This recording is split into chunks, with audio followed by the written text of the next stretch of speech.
45. Black R&B stars who are dead, their passings. Leave fans heartbroken. What if I told you that behind the glamour, the lights and the timeless music, there are stories so heartbreaking they'll leave you speechless? These aren't just songs, they're echoes of struggle, triumph, and tragedy from legends who gave everything to their art. Some rose to unimaginable heights, only to fall in ways no one expected. Others left us far too soon, their voices silenced but never forgotten. At Legends of Black Excellence, we're uncovering the truth behind the icons you thought you knew. Are you ready to face the side of fame that Hollywood tried to hide? Nat King Cole. Few voices in American music history resonate with the timeless elegance of Nat King Cole. Born Nathaniel Adams Coles on March 17, 1919 in Montgomery, Alabama, he grew up in Chicago after his family moved north during the Great Migration. His father was a Baptist minister, and young Nat was introduced early to the world of gospel hymns and piano. By the time he was a teenager, he was already studying classical piano, an unusual path for a young black musician of that era, but one that would later define his mastery of tone and phrasing.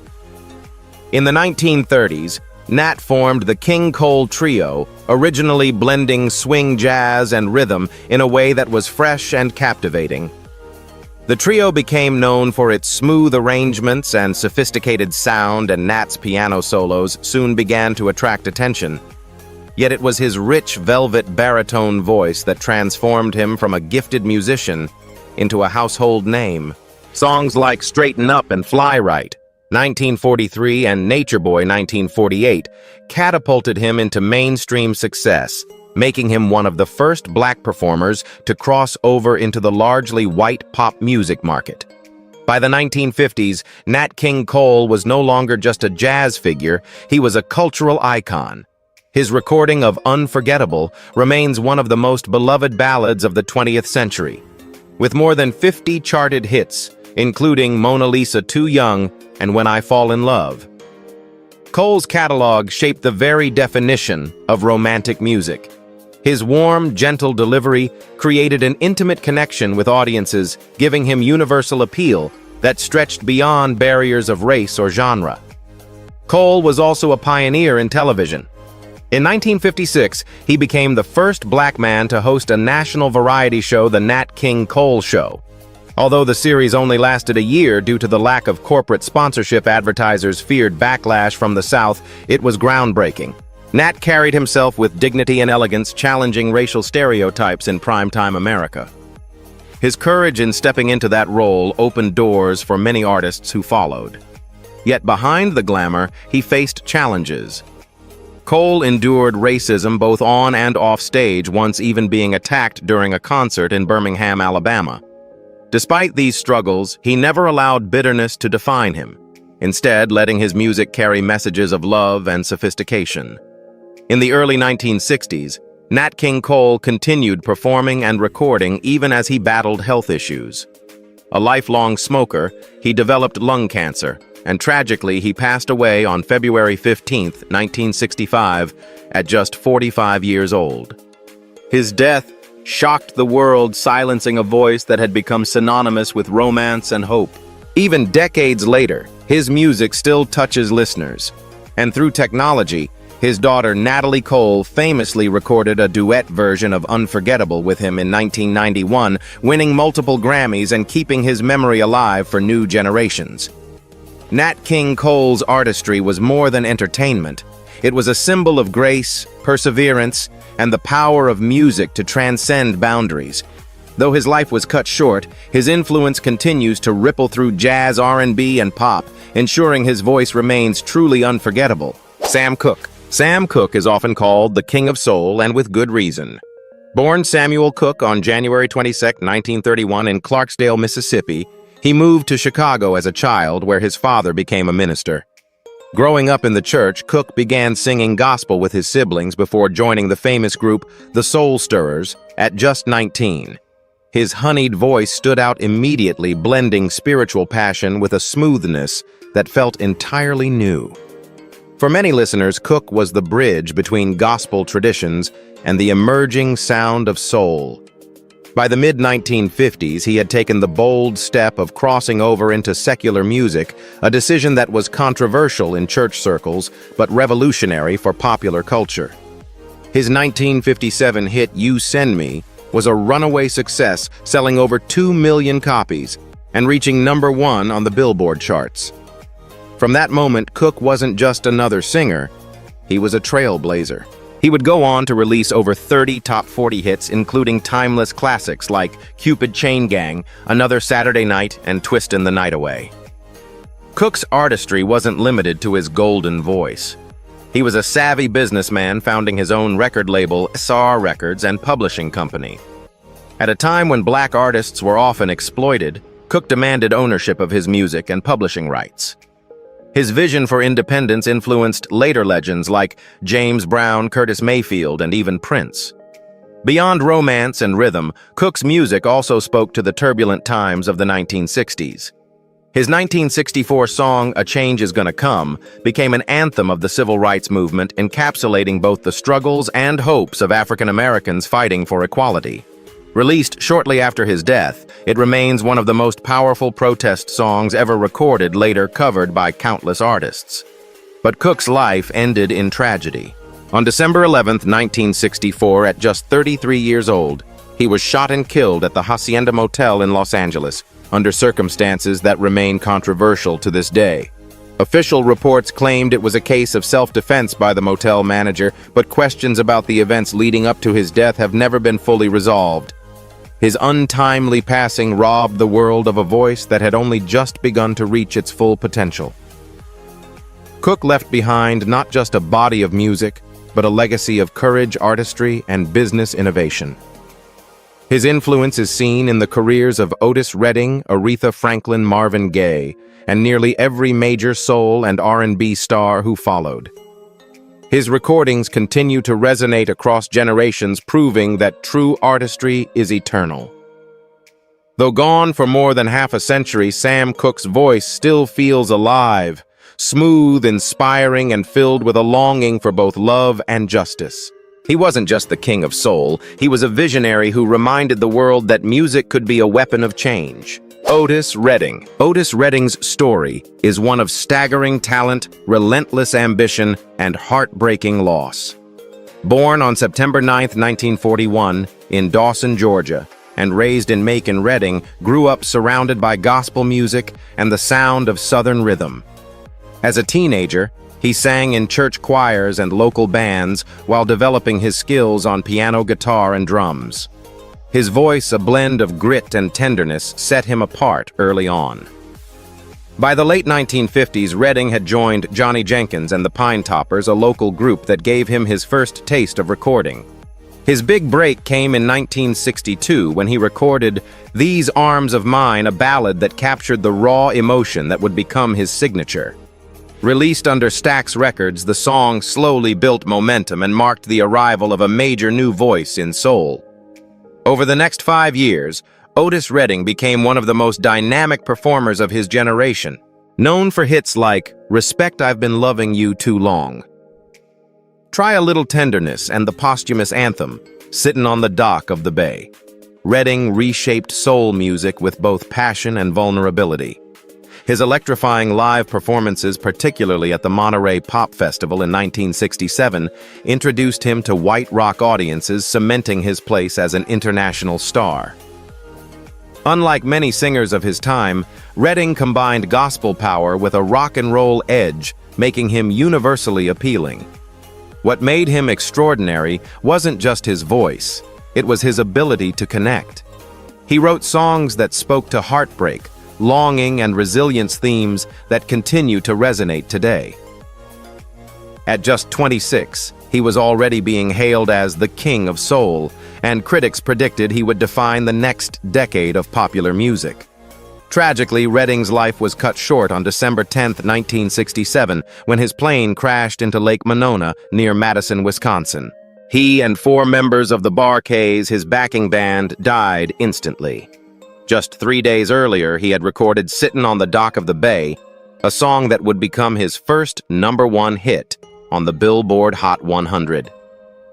The whistled outro, unfinished, due to his sudden death, gave the track a haunting finality that fans still feel. In only a few short years, Otis Redding recorded 7 studio albums and left behind a catalog of music that shaped the future of R&B and soul. His influence stretched far beyond his era artists like Aretha Franklin, Al Green, and even rock groups such as the Rolling Stones credited him as an inspiration. Posthumously, he won 2 Grammy Awards, and in 1989, he was inducted into the Rock and Roll Hall of Fame. More than half a century after his death, Otis Redding remains a symbol of soul's power to stir the heart. His music continues to inspire new generations, reminding us of what was lost and what will never be forgotten. Tammy Terrell. Tammy Terrell's story is one of breathtaking promise, unforgettable music, and heartbreaking tragedy. Born Thomasina Winifred Montgomery on April 29, 1945 in Philadelphia, she began singing in her teens and quickly stood out for her radiant voice and charismatic stage presence. By the age of 15, she had signed with Scepter Wand Records, recording under the name Tammy Montgomery. Her early singles didn't bring her fame, but they showcased a voice filled with warmth and soul. Her career began to change when she caught the attention of Motown Records in the mid-1960s. Renamed Tammy Terrell, she was paired with none other than Marvin Gaye, and together they became one of the most iconic duos in R&B history. Their chemistry was undeniable both in the studio and on stage, leading to a string of timeless hits. Songs like Ain't No Mountain High Enough, Your Precious Love, If I Could Build My Whole World Around You, and Ain't Nothing Like the Real Thing remain cornerstones of soul music. Unlike many duets, Tammy and Marvin's performances felt deeply genuine.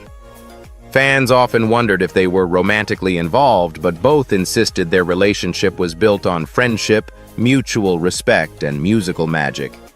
Their voices blended so seamlessly that each song felt like a conversation between two souls. But behind the glittering success, Tammy's personal life was filled with struggle.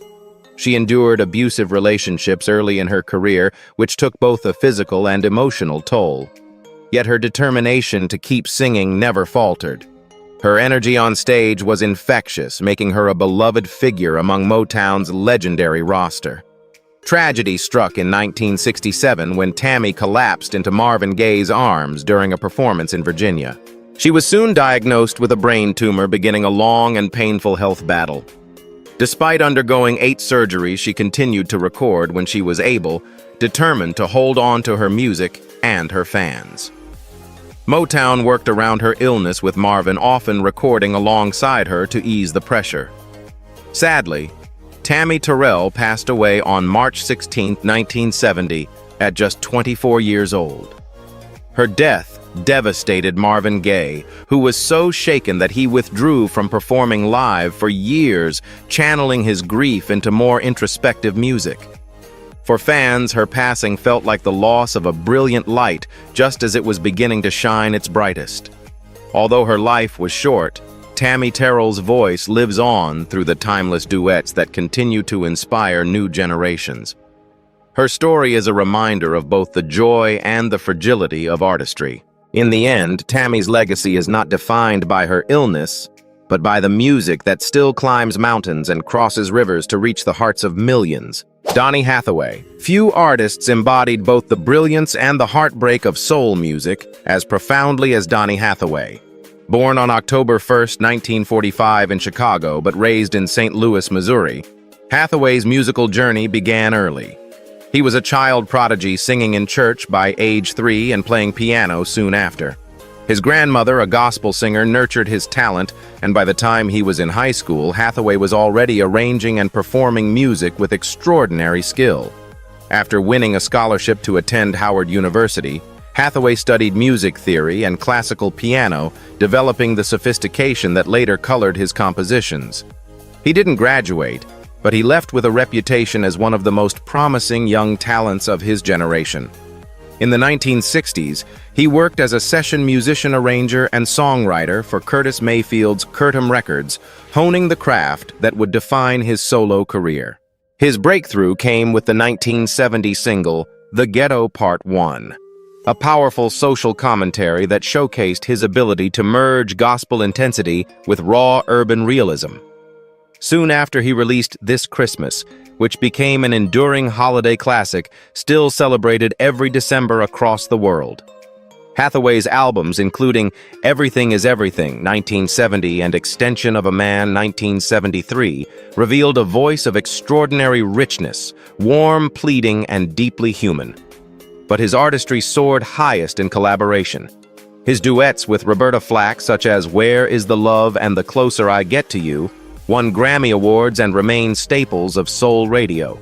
Their musical chemistry was undeniable, creating songs that felt both intimate and universal.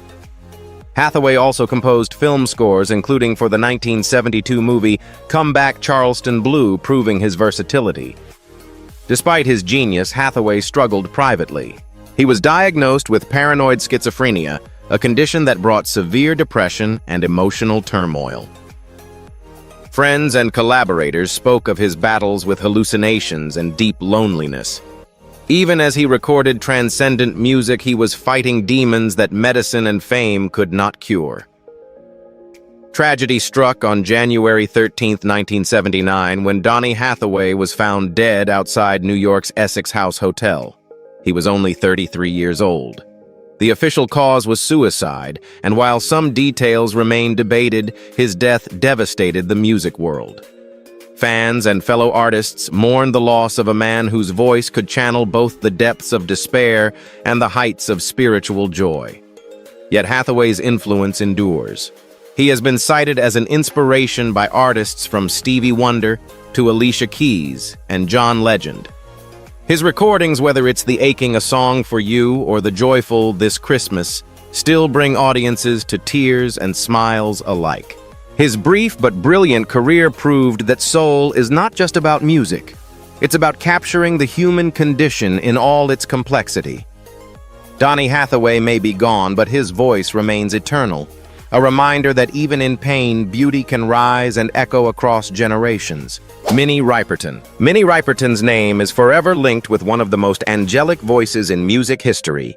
Born Minnie Julia Riperton on November 8, 1947 in Chicago, Illinois, she was the youngest of 8 children. Encouraged by her parents, she studied music, dance, and drama at Chicago's Lincoln Center. Early on, she trained in opera with a focus on classical singing, but it was her decision to embrace soul and R&B that gave the world a once-in-a-lifetime gift. Riperton began her career as a backing vocalist for Chess Records, working with artists like Etta James and Fontella Bass. Soon, she joined the psychedelic soul band Rotary Connection, whose experimental style gave her a platform to show off her soaring soprano and crystal-clear whistle register. By the late 1960s, her reputation was growing, but her breakthrough as a solo artist came in 1975 with the release of Lovin' You. The song, co-written with her husband Richard Rudolph, became a worldwide hit, reaching number 1 on the Billboard Hot 100. With its playful lyrics, tender delivery, and the unforgettable high-note conclusion, it remains one of the most recognizable ballads of the 1970s. Riperton's ability to move seamlessly through 5 octaves, culminating in her use of the whistle register, made her voice instantly iconic and earned her the nickname the Songbird. Her other albums, including Perfect Angel and Adventures in Paradise, showcased her versatility. Songs that ranged from soft lullabies to vibrant funk-infused tracks. She was also admired for her songwriting skills, crafting pieces that blended emotional honesty with musical sophistication. Tragically, her career was cut short. In 1976, Riperton was diagnosed with breast cancer at only 29 years old. Instead of retreating, she chose to go public with her diagnosis, becoming one of the first celebrities to openly discuss the disease.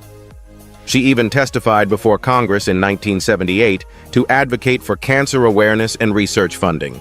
Despite undergoing treatment, she continued to record and perform, demonstrating resilience and grace in the face of adversity. Her final album, Minnie, was released in 1979, featuring deeply personal songs that reflected her fight for life. Sadly, Minnie Riperton passed away on July 12, 1979, at just 31 years old. The music world mourned the loss of a star whose brilliance felt only partially revealed. Her influence, however, lived on. Artists like Mariah Carey, Ariana Grande, and Shantae Moore have cited her as an inspiration, especially for their use of the whistle register.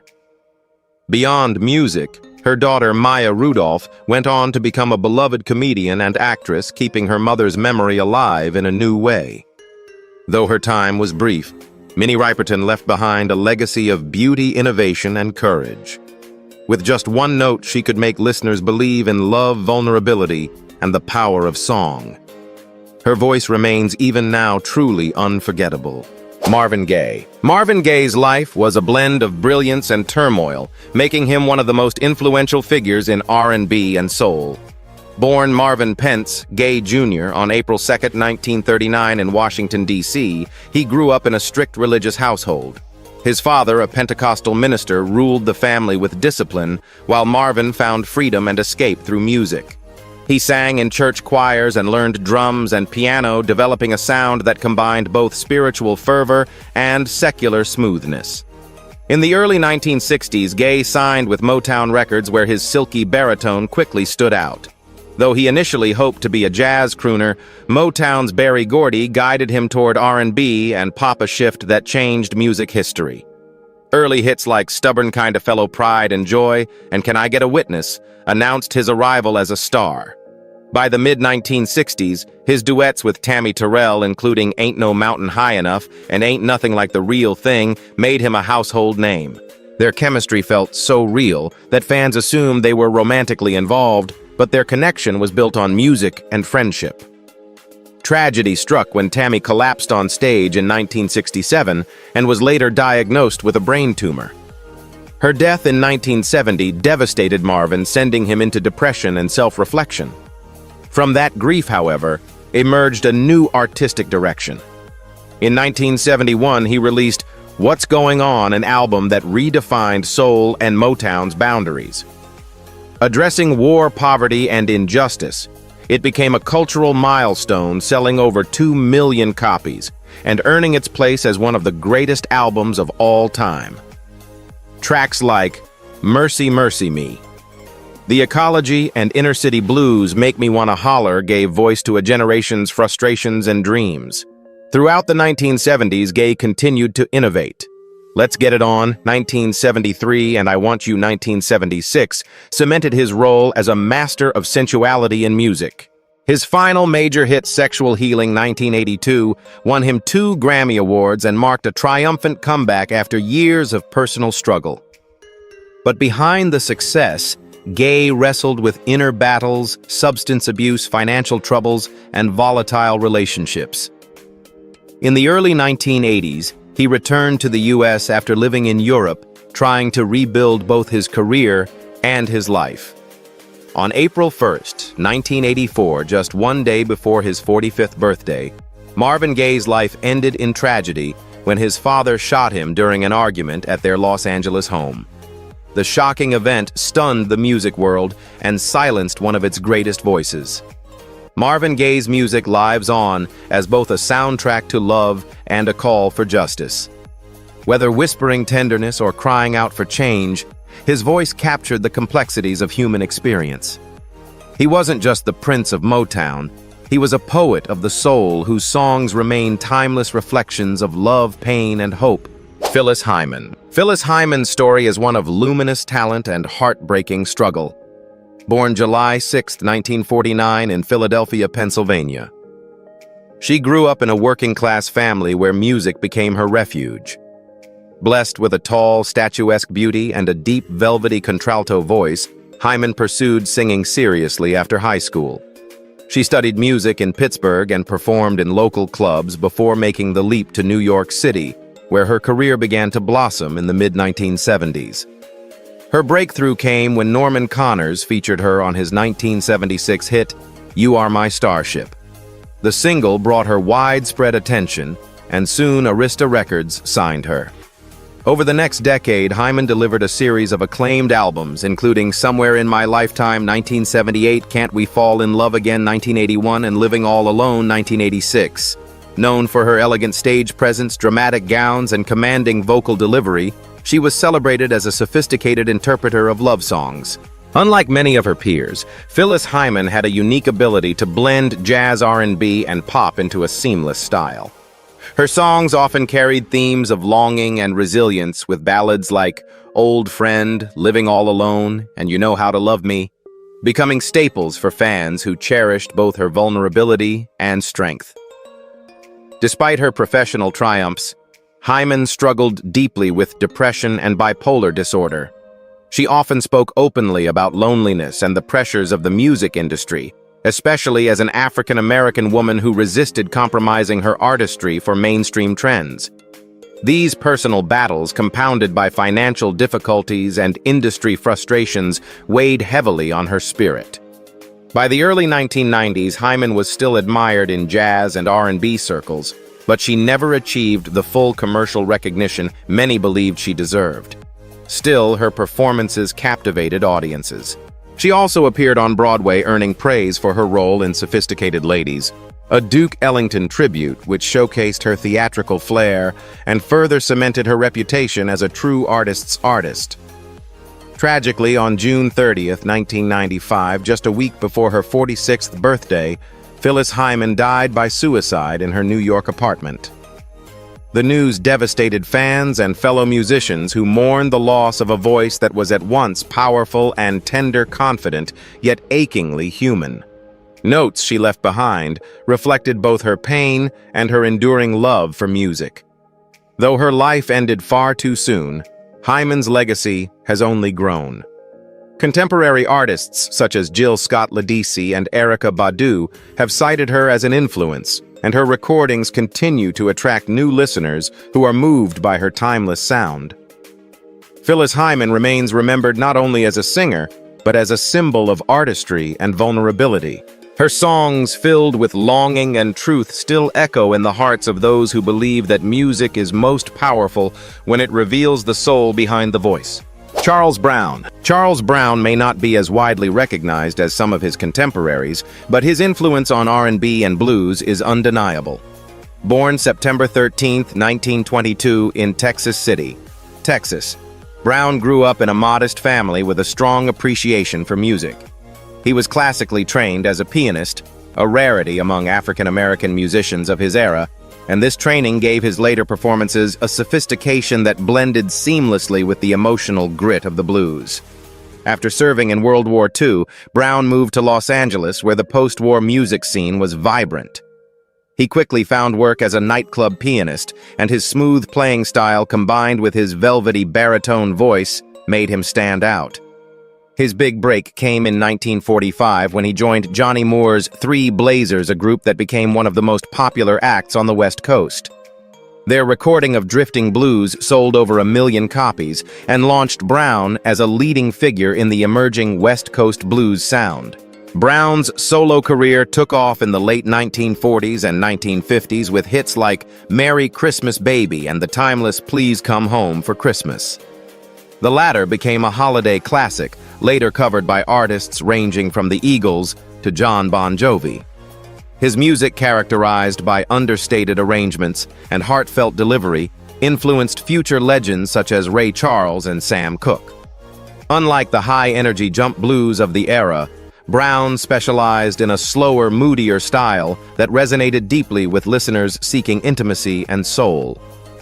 When you think of holiday music, do you hear Charles Brown's tender classics, or do newer covers overshadow the original magic he created? Despite his early success, Brown's career waned in the 1960s as musical tastes shifted toward rock and roll and more aggressive forms of R&B. For decades, he performed in smaller clubs, largely overlooked by the mainstream industry. Yet he remained a beloved figure in blues and jazz circles, admired for his humility and dedication to the craft. The 1980s and 1990s brought a long overdue revival of interest in his work. Brown was rediscovered by younger audiences and received numerous honors, including multiple Blues Music Awards. In 1997, he was inducted into the Rock and Roll Hall of Fame, an acknowledgement of his vital role in shaping modern R&B. Sadly, just as he was enjoying this recognition, Brown's health began to decline. He continued to perform as much as possible, bringing warmth and elegance to the stage until his final years. On January 21, 1999, Charles Brown passed away from congestive heart failure at the age of 76. His legacy lives on not only in his recordings, but also in the countless artists he influenced. Whenever a slow, soulful ballad drifts across the airwaves, traces of Charles Brown's style can be felt. He may not have sought the spotlight as aggressively as others, but his music remains a quiet, enduring force in the story of R&B. Curtis Mayfield. Curtis Mayfield was more than a musician. He was a messenger. Born June 3, 1942 in Chicago, Illinois, he grew up in the Cabrini Green housing projects, a tough environment that shaped both his worldview and his artistry. As a child, Mayfield was drawn to the guitar, teaching himself to play by tuning the strings to the black keys of the piano, creating a sound that became uniquely his. His early exposure to gospel and doo-wop blended into a style that was both spiritual and streetwise, intimate, yet universal. By his teens, Mayfield joined the Impressions first as a guitarist and later as their lead singer and songwriter. With his high tenor voice and falsetto, he helped define the group's sound in the 1960s. Songs like "Keep On Pushing People Get Ready" and "We're a Winner" weren't just hits. They became anthems of the civil rights movement. Dr. Martin Luther King Jr. even cited "People Get Ready" as a soundtrack to marches for freedom. Mayfield wasn't simply entertaining. He was giving voice to a generation's hopes for justice and equality. In the 1970s, he embarked on a successful solo career that expanded his influence. His 1972 soundtrack for Superfly is still considered one of the greatest in film history. With songs like "Freddie's Dead" and "Pusherman," he exposed the harsh realities of drugs, poverty, and systemic injustice in America's inner cities. While the movie itself glamorized hustlers and dealers, Mayfield's lyrics provided sobering counter-narratives, turning his music into a form of social commentary as sharp as any sermon or speech.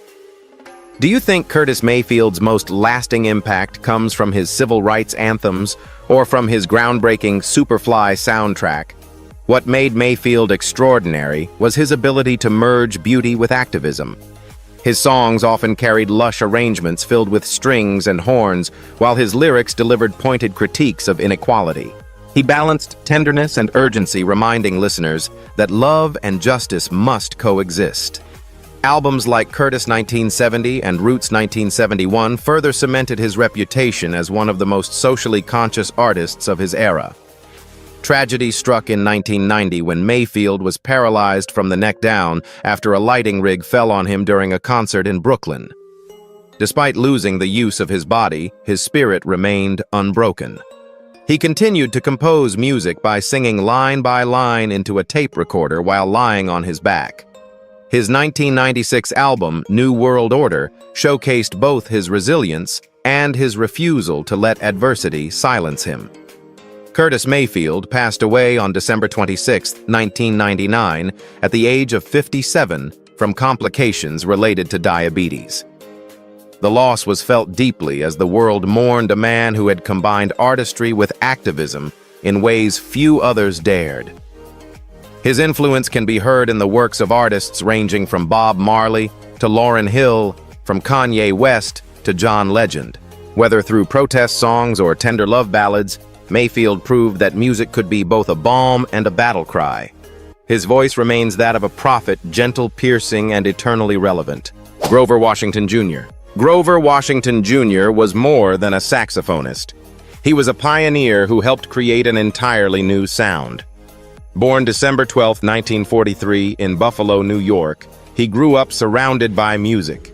His mother played gospel records at home, while his father, a saxophonist himself, introduced Grover to the instrument that would define his life. By the time he was in his teens, Grover was already performing with local R&B groups, blending jazz technique with the rhythm of soul. After serving in the U.S. Army, he settled in Philadelphia, a city that would become his creative home. In the late 1960s, he began working as a session player, quietly building a reputation for his warm tone and lyrical phrasing. His big break came in 1971 when he was called in to substitute for another saxophonist during a recording session. That session produced Inner City Blues, a Marvin Gaye cover that became Grover's first solo hit. It was the start of a remarkable career. Washington rose to prominence during the 1970s with albums like Mr. Magic 1975 and Wine Light 1980, redefining jazz for a new generation. His music, often categorized as smooth jazz, combined improvisational skill with R&B grooves, making it accessible to wider audiences.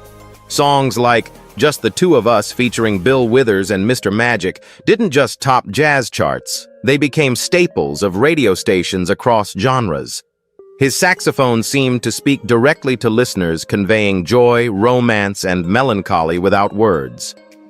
By the 1980s, Grover had become one of the most respected figures in jazz and R&B fusion. He performed with legends including Patti LaBelle, Phyllis Hyman, and the Four Tops, and his collaborations pushed the boundaries of what instrumental music could achieve commercially. His live shows, often described as both soulful and electrifying, made him a favorite on festival stages worldwide. Beyond his technical brilliance, Washington carried himself with humility. He was deeply committed to mentoring younger musicians, often inviting them into his band and encouraging them to find their own voice. Many smooth jazz artists of the 1990s, such as Kenny G and Najee, cited him as a key influence. Tragically, on December 17, 1999, just 5 days after his 56th birthday, Grover Washington Jr. collapsed after taping a performance for CBS's Early Show in New York. He died of a massive heart attack, leaving fans and fellow musicians stunned. His sudden passing cut short a career still full of promise, but his legacy was already secure. Grover Washington Jr. left behind more than 24 albums and a catalog that blurred the lines between jazz, soul, and pop. His music continues to be celebrated not only by jazz enthusiasts, but also by anyone who has ever felt the warmth of his saxophone glide across a melody. He remains remembered as a bridge builder, someone who brought jazz into everyday life and proved that an instrument could tell stories as powerfully as any singer's voice. Johnny Taylor. Johnny Taylor was a man whose voice captured the struggles, joys, and desires of ordinary people. Born May 5, 1934 in Crawfordsville, Arkansas, Taylor grew up singing in church before moving into gospel as a teenager. Early in his career, he sang with the legendary Soul Stirrers, the same gospel group that launched Sam Cooke. When Cooke left for a solo career, Taylor stepped in, earning the nickname the Philosopher of Soul for his ability to blend spiritual intensity with everyday storytelling. By the early 1960s, Taylor transitioned into secular music, signing with Stax Records, one of the most influential soul labels of its time. There, his warm baritone and bluesy delivery became a perfect fit. His first big hit, Who's Making Love 1968, sold over 1 million copies and reached #1 on the R&B chart. The song's message warning men not to neglect their partners was relatable, catchy, and raw, solidifying Taylor's place among soul's greats. Throughout the 1970s, Taylor's career soared. Songs like Jody's Got Your Girl and Gone Steal Away and Take Care of Your Homework became R&B staples, often tackling themes of infidelity, relationships, and real-life struggles. Unlike many singers who focused only on romance, Taylor's music spoke directly to working-class audiences who saw themselves reflected in his lyrics. In 1976, Taylor scored his biggest crossover hit with Disco Lady, released on Columbia Records. The track made history as the first single ever certified platinum by the RIAA, selling more than 2 million copies. Blending soul with the emerging disco sound, the song topped the Billboard Hot 100 for 4 weeks, proving Taylor's versatility. Yet even at the height of disco fever, his deep roots in gospel and blues kept his music grounded in soul. Though his mainstream chart success slowed in the 1980s, Taylor remained a beloved performer, particularly on the Southern soul circuit. He recorded for Morocco Records, where he produced albums that spoke to loyal fans with heartfelt ballads and gritty blues numbers. Songs like Last $2 became favorites at live shows, keeping him connected to audiences long after the disco era faded. Johnny Taylor's career spanned more than 4 decades, during which he recorded over 30 albums and earned multiple gold records. His ability to reinvent himself while staying true to his roots set him apart in an industry where many artists faded with changing trends. On May 31, 2000, Taylor died of a heart attack at the age of 66 in Dallas, Texas. His passing marked the end of an era, but his influence remains strong.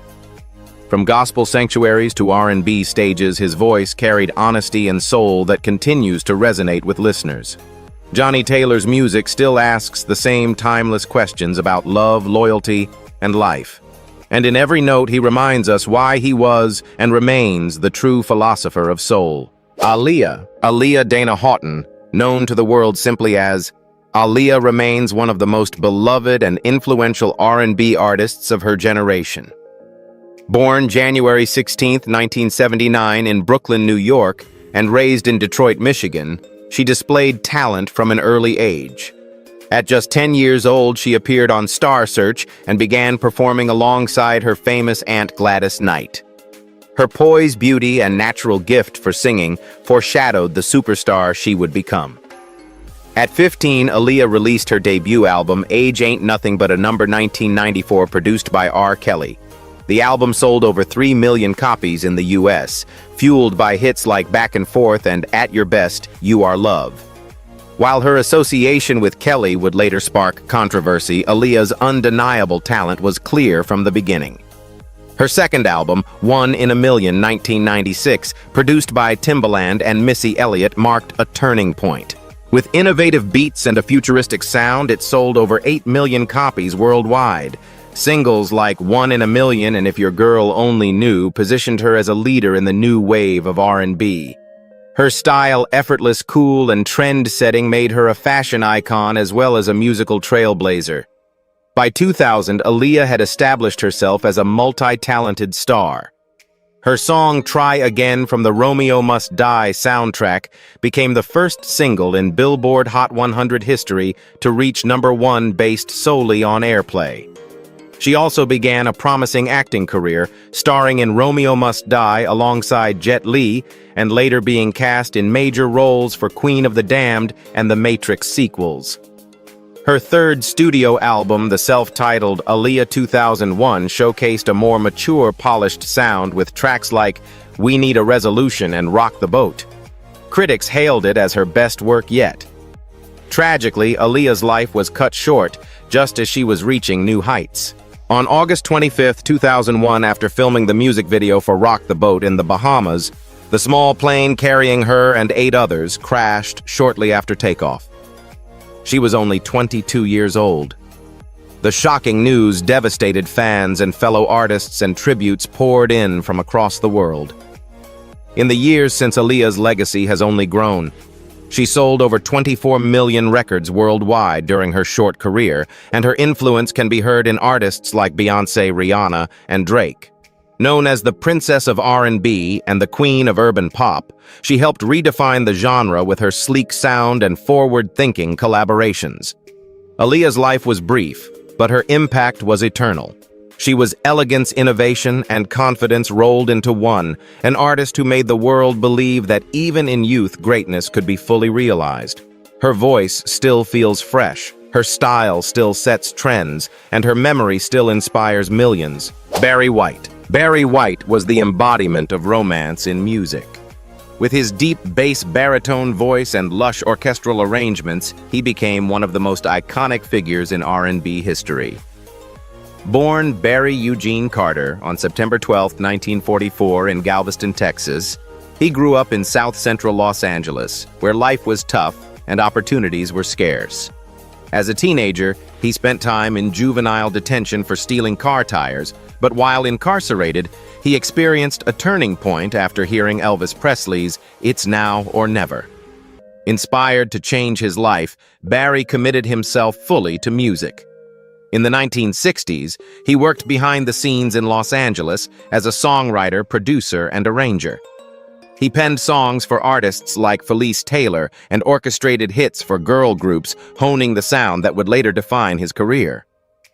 By the early 1970s, Barry White stepped into the spotlight with a style all his own, symphonic soul, a blend of strings, horns, and rhythm, anchored by his unmistakable voice. His breakthrough came with the 1973 hit I'm Gonna Love You Just a Little More Baby, which reached #1 on the R&B charts and #3 on the Billboard Hot 100. From there, his success skyrocketed. White released a string of romantic anthems: Can't Get Enough of Your Love, Babe, You're the First, the Last, My Everything, and Never Never Gonna Give You Up. His music wasn't just about love. It was about creating a mood, turning ballads into experiences. His albums sold millions, and he became a symbol of sensuality and sophistication in the 1970s. White also created the Love Unlimited Orchestra, which produced the instrumental classic Love's Theme, 1974, one of the first disco-era hits. His influence stretched across genres, shaping disco soul and even modern R&B. His charisma and presence made him a global star adored by fans from all walks of life. Yet behind the glamour, Barry White battled personal challenges. His weight and health became recurring issues, leading to problems with high blood pressure and kidney disease later in life. Still, he continued performing well into the 1990s, enjoying a resurgence when his songs appeared in commercials, films, and TV shows, introducing his music to younger generations. Barry White's career achievements were immense: over 100 million records sold worldwide, multiple platinum albums, and recognition as one of the most distinctive voices ever recorded.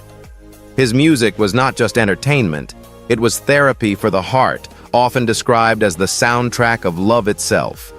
Sadly, Barry White passed away on July 4, 2003 at the age of 58 from kidney failure. His death left a void in the world of music, but his voice continues to live on in timeless recordings that never lose their power to stir emotions. Barry White wasn't just a singer, he was an experience. His music continues to remind listeners of the beauty of love, intimacy, and connection, ensuring that his legacy remains as rich and resonant as the voice that made him unforgettable. Ray Charles. Ray Charles Robinson, known to the world as Ray Charles, was one of the most transformative artists in American music history. Born September 23, 1930 in Albany, Georgia, and raised in Greenville, Florida, his early life was marked by hardship. At age 5, he witnessed the drowning of his younger brother, a tragedy that haunted him for life. By 7, glaucoma had left him completely blind. Yet instead of limiting him, blindness sharpened his hearing, and music became his universe. Charles studied at the Florida School for the Deaf and the Blind, where he learned to read and write music in Braille and mastered several instruments including piano, saxophone, and clarinet. His early inspirations included gospel, jazz, and blues, and he soon began blending these traditions into something new. By the late 1940s, Charles moved to Seattle, where his career began to flourish. In the 1950s, he signed with Atlantic Records, and the world discovered his genius. With hits like I Got a Woman, 1954, What Did I Say, 1959, and Hallelujah, I Love Her. So Charles pioneered the fusion of gospel fervor with rhythm and blues, a sound that would later be known as soul music. His ability to take sacred traditions and infuse them with secular themes was revolutionary and controversial, but it set the foundation for a new era in American music. By the 1960s, Charles had become a crossover superstar. His rendition of Georgia on My Mind won a Grammy and became the official state song of Georgia in 1979. He also made waves with Hit the Road Jack and Unchain My Heart, showcasing his signature blend of grit and elegance. Never content with one style, Charles moved into country music with his groundbreaking 1962 album, Modern Sounds in Country and Western Music, which sold over 1 million copies and proved that music could transcend racial and cultural boundaries. Despite his towering success, Charles battled personal demons, including a long struggle with heroin addiction. In 1965, he was arrested on drug charges, but overcame his addiction after rehab. His resilience only deepened the admiration fans felt for him as he continued to perform with unmatched energy and passion. Over his lifetime, Ray Charles released more than 60 albums, won 17 Grammy Awards, and received a Grammy Lifetime Achievement Award. He was one of the first inductees into the Rock and Roll Hall of Fame in 1986, cementing his role as a pioneer who shaped not just R&B, but pop, jazz, gospel, and country. Ray Charles passed away on June 10, 2004, from complications related to liver disease at the age of 73. His death marked the end of an era, but his legacy endures in every corner of music. Known simply as the Genius, Charles proved that music knows no boundaries and that a voice filled with truth can change the world. Luther Vandross. Luther Vandross was one of the most celebrated balladeers of all time, a man whose velvet voice defined love songs for a generation. Born April 20th, 1951 in New York City, he grew up in a musical household.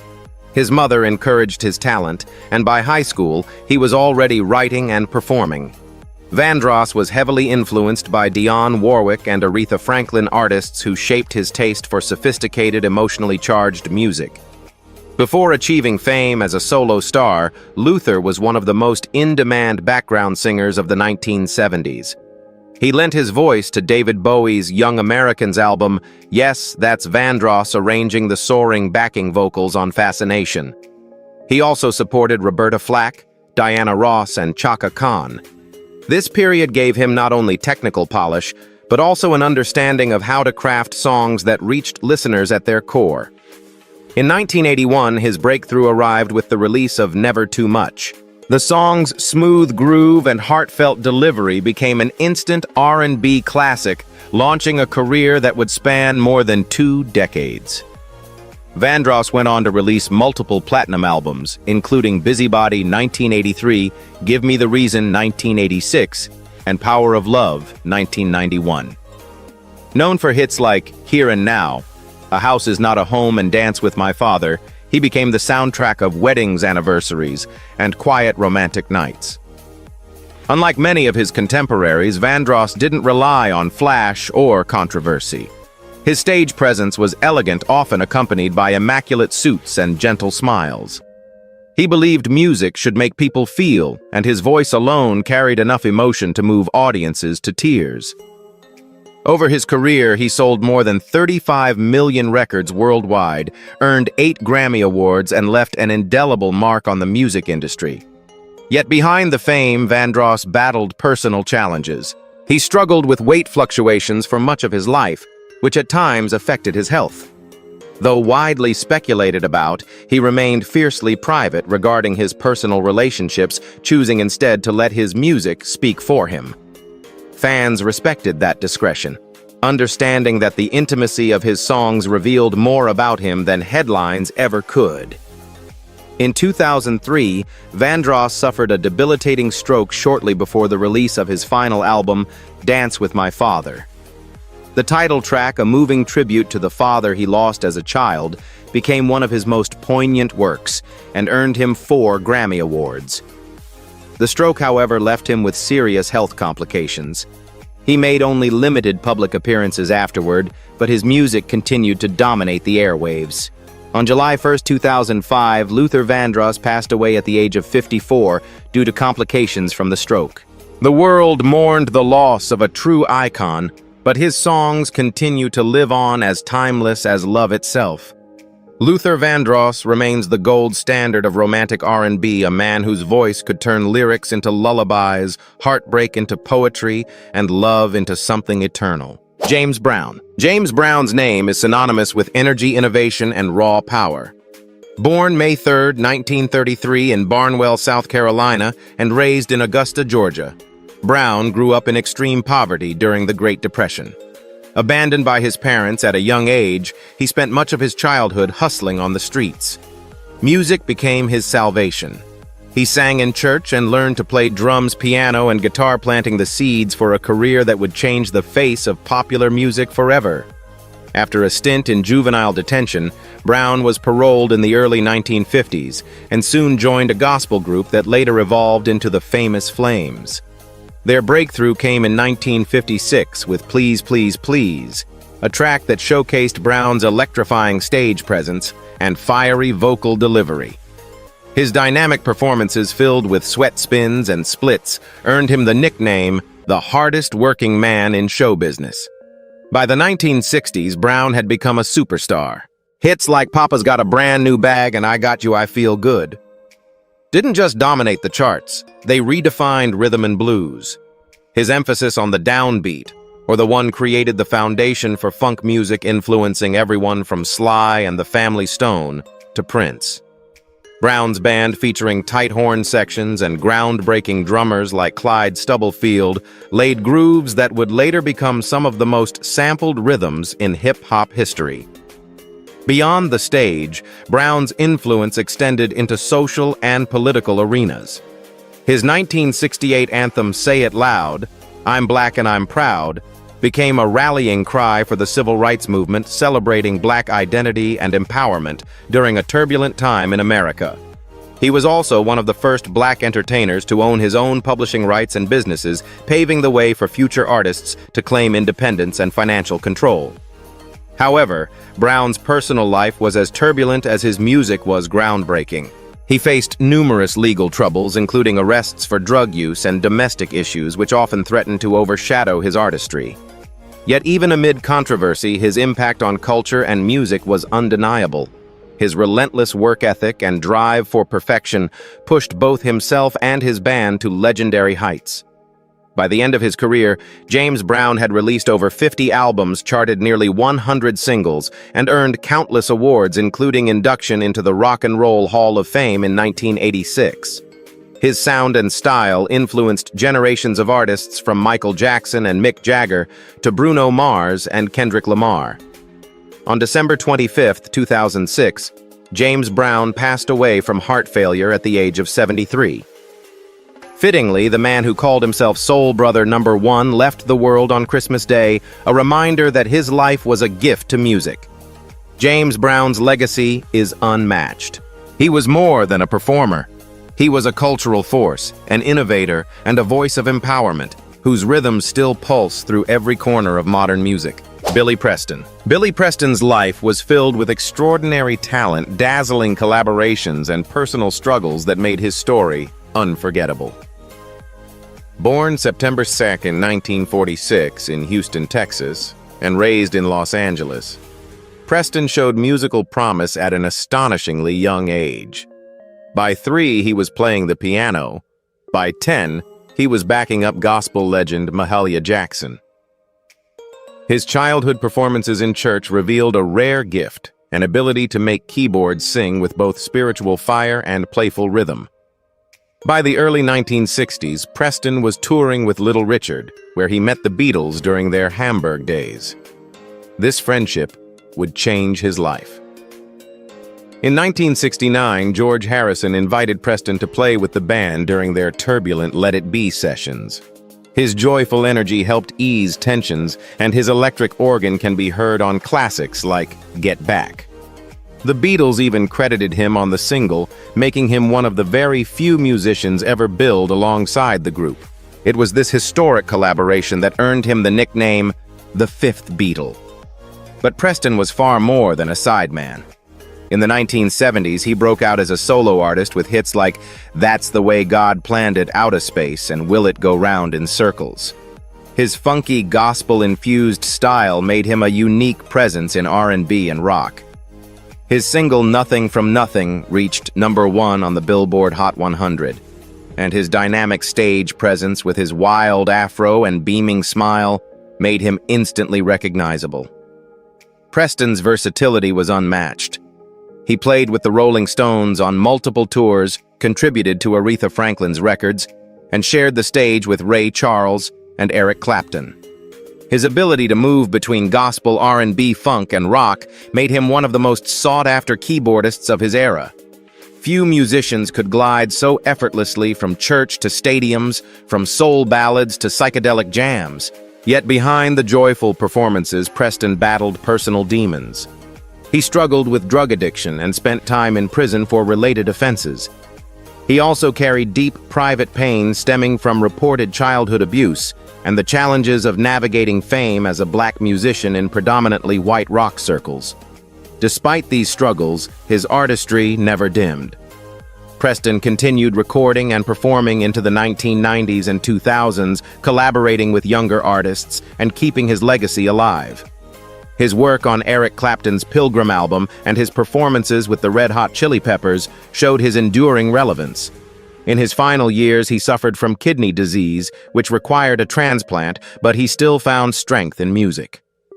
On June 6, 2006, Billy Preston passed away at the age of 59 due to complications from kidney failure. His death silenced a man whose hands had graced some of the greatest songs of the 20th century. Billy Preston's legacy endures not only in his chart-topping hits, but also in the countless iconic recordings he elevated. Whether called the fifth Beatle or the genius of the keys, his music continues to remind the world of the joy and soul he poured into every note. Gerald Levert. Gerald Levert was born into soul music royalty, but he carved his own path with passion and authenticity. Born July 13, 1966, in Philadelphia, Pennsylvania, he was the son of Eddie Levert, lead singer of the legendary O'Jays. Growing up surrounded by music, Gerald embraced the stage early, but he was determined to step outside of his father's shadow and build his own name. In 1984, Gerald, his brother Sean, and childhood friend Mark Gordon formed the group Levert. The trio quickly rose to fame with hits like Pop, Pop, Pop, Pop Goes My Mind and Casanova. By the late 1980s, they had earned several platinum albums, becoming one of the era's defining R&B groups. Gerald's voice, rich and emotive, carried both power and tenderness, making him a standout performer in ballads and up-tempo grooves alike. In the 1990s, Gerald launched a successful solo career, releasing albums such as Private Line 1991 and Groove On 1994. His singles Baby Hold On to Me and Thinkin' About It showcased his ability to connect intimately with audiences. He also collaborated with his father Eddie and brother Sean on the album Father and Son, creating music that honored his family's legacy while exploring themes of love struggle and unity. Beyond his music, Gerald was known for his generosity and charisma. He mentored younger artists and brought passion to every performance. Despite his success, his life was cut tragically short. On November 10, 2006, Gerald Levert died at the age of 40 due to a fatal combination of prescription and over-the-counter drugs. His passing devastated fans and the R&B community especially, since he seemed to be entering a new chapter of creativity. Gerald Levert left behind a legacy of honesty in music songs that celebrated romance, vulnerability, and joy. His voice continues to live on in the tracks that defined an era of soul. Eartha Kitt. Eartha Kitt was a woman who defied every boundary, an entertainer, activist, and icon whose career spanned 6 decades. Born January 17, 1927 in North South Carolina, she endured a difficult childhood marked by poverty and abandonment. Yet she transformed adversity into resilience, eventually becoming one of the most distinctive performers in history. Kitt's career took off in the 1950s, after being discovered by Orson Welles, who famously called her the most exciting woman in the world. With her sultry voice and feline charm, she became internationally famous for songs like C'est Si Bon and the holiday classic Santa Baby. She also conquered Broadway and Hollywood, captivating audiences with her elegance, wit, and daring presence. Her versatility was unmatched. She sang in multiple languages, acted in films and television, and danced with a seductive grace that mesmerized audiences. She later became beloved to younger fans as the voice of Yzma in Disney's The Emperor's New Groove 2000, proving her timeless appeal. Kitt was also an outspoken activist. In 1968, during a White House luncheon, she openly criticized the Vietnam War, a move that led to her being blacklisted in the U.S. for years. Undeterred, she built a thriving international career, earning admiration for her courage to speak truth to power. Later in life, she experienced a renaissance in America, returning to Broadway, recording music, and receiving accolades that recognized her groundbreaking career. She earned Tony, Grammy, and Emmy nominations, proving her versatility as one of the most dynamic entertainers of the 20th century. On December 25, 2008, Eartha Kitt passed away at the age of 81 from colon cancer. Fittingly, she left this world on Christmas Day, the very holiday that had given her one of her most enduring hits. Eartha Kitt remains a symbol of independence, sensuality, and defiance. She lived unapologetically, teaching the world that true artistry is about authenticity and courage. Levi Stubbs. Levi Stubbs was the powerhouse voice behind one of Motown's greatest groups, the Four Tops. Born June 6, 1936, in Detroit, Michigan. Stubbs grew up surrounded by music. In 1954, he and three friends, Abdul Duke, Fakir Ronaldo Obi Benson, and Lawrence Payton, formed the group that would eventually become the Four Tops. For decades, the lineup never changed, making them one of the most stable and enduring groups in music history. Stubbs' baritone voice was unlike any other in Motown. While many lead singers leaned towards smooth tenor tones, Levi brought a raw, emotional power that could convey both heartbreak and triumph. Under the guidance of Motown's legendary songwriting team, Holland Dozier Holland, the Four Tops produced a string of timeless hits. Reach Out, I'll Be There, Baby, I Need Your Loving, I Can't Help Myself, Sugar Pie Honey Bunch, and Standing in the Shadows of Love. Stubbs' delivery gave every song urgency, making him one of soul's greatest vocalists. Beyond music, Levi lent his voice to animation, most famously voicing the man-eating plant Audrey II in the 1986 cult classic Little Shop of Horrors. His booming, charismatic tone made the character unforgettable and showcased his versatility. Stubbs remained humble throughout his career. Despite being offered solo deals, he refused to leave the Four Tops, insisting that loyalty to his brothers came first. This selflessness made him deeply respected in the music industry. Even as Motown evolved and tastes shifted, the Four Tops continued performing together for over 40 years, solidifying their place in R&B history. In the late 1990s, Stubbs suffered a stroke that forced him into retirement. He passed away on October 17, 2008, at the age of 72. His voice, however, lives on in the classics that define the Motown sound and influenced generations of singers. Levi Stubbs embodied the soul of brotherhood, loyalty, and passion in music. Michael Jackson. Michael Joseph Jackson was more than an entertainer. He was a phenomenon.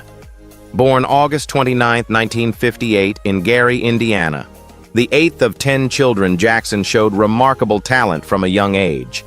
As the lead singer of the Jackson 5, he dazzled audiences with hits like I Want You Back, ABC, and I'll Be There.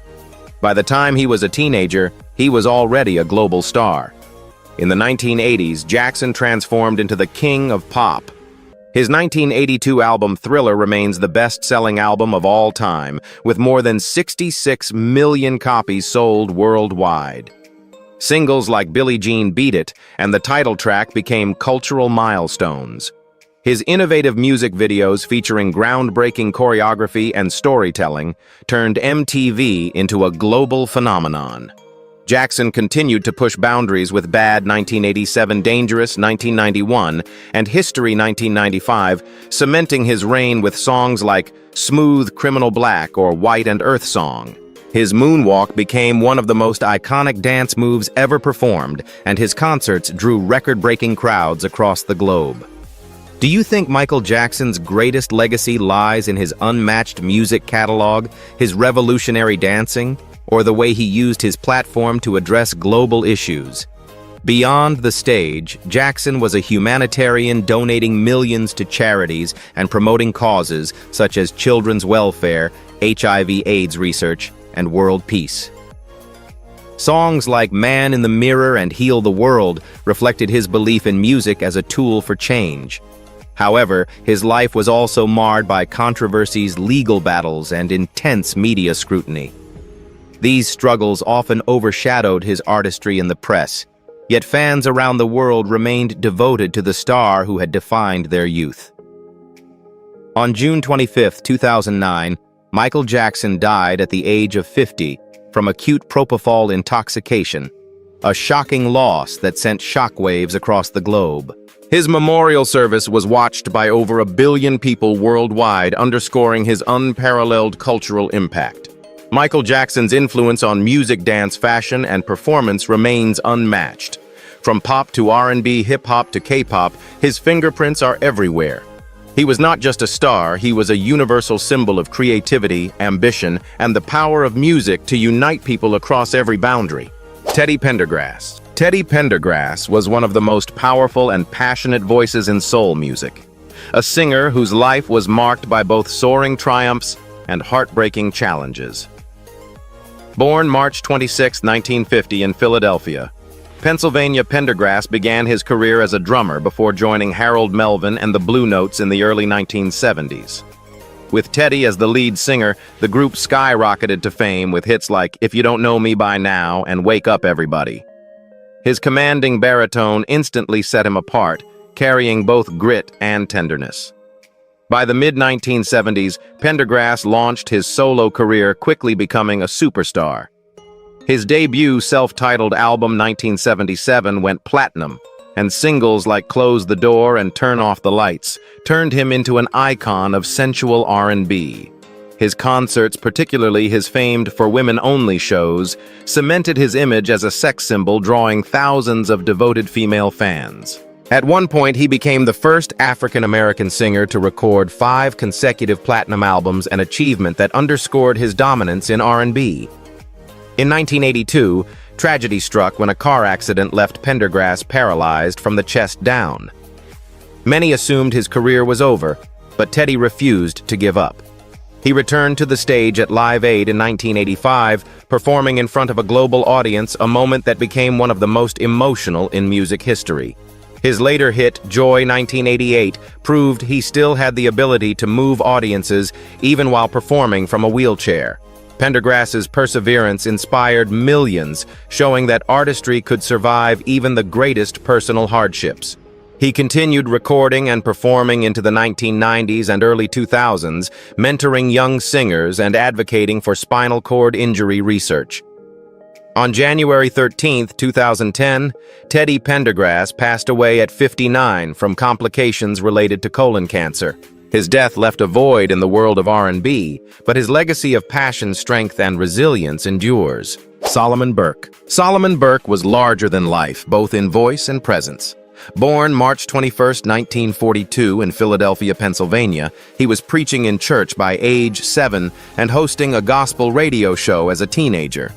His roots in gospel would never leave him, shaping a career that fused sacred passion with secular themes in ways that redefined American music. Signed to Atlantic Records in the early 1960s, Burke earned the title the King of Rock and Soul. Songs like Cry to Me, Everybody Needs Somebody to Love, and Got to Get You Off My Mind showcased his thunderous voice, which could shift from tender whispers to commanding shouts. His blend of gospel, R&B, and country influences made him one of the architects of modern soul. Unlike some of his peers, Burke never had one definitive crossover hit, but his influence was immense. Artists such as Mick Jagger, Wilson Pickett, and Otis Redding drew from his style, and his songs became staples of both R&B charts and rock repertoires. His live shows were legendary, often blending music with the charisma of a preacher delivering a sermon. Burke was also a savvy businessman. He ran funeral homes, preached as a bishop in his own church, and maintained a career that spanned decades, despite shifts in the music industry.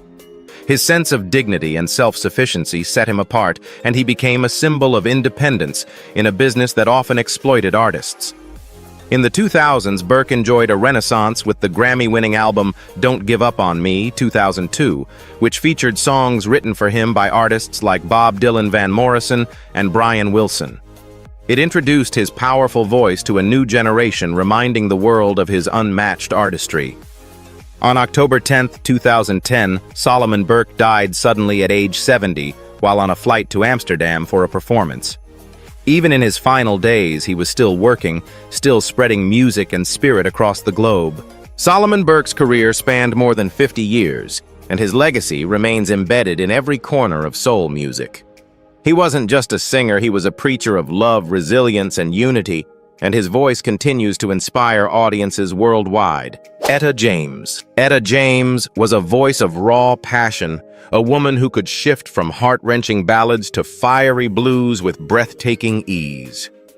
Born Jamesetta Hawkins on January 25, 1938 in Los Angeles, California, her childhood was turbulent.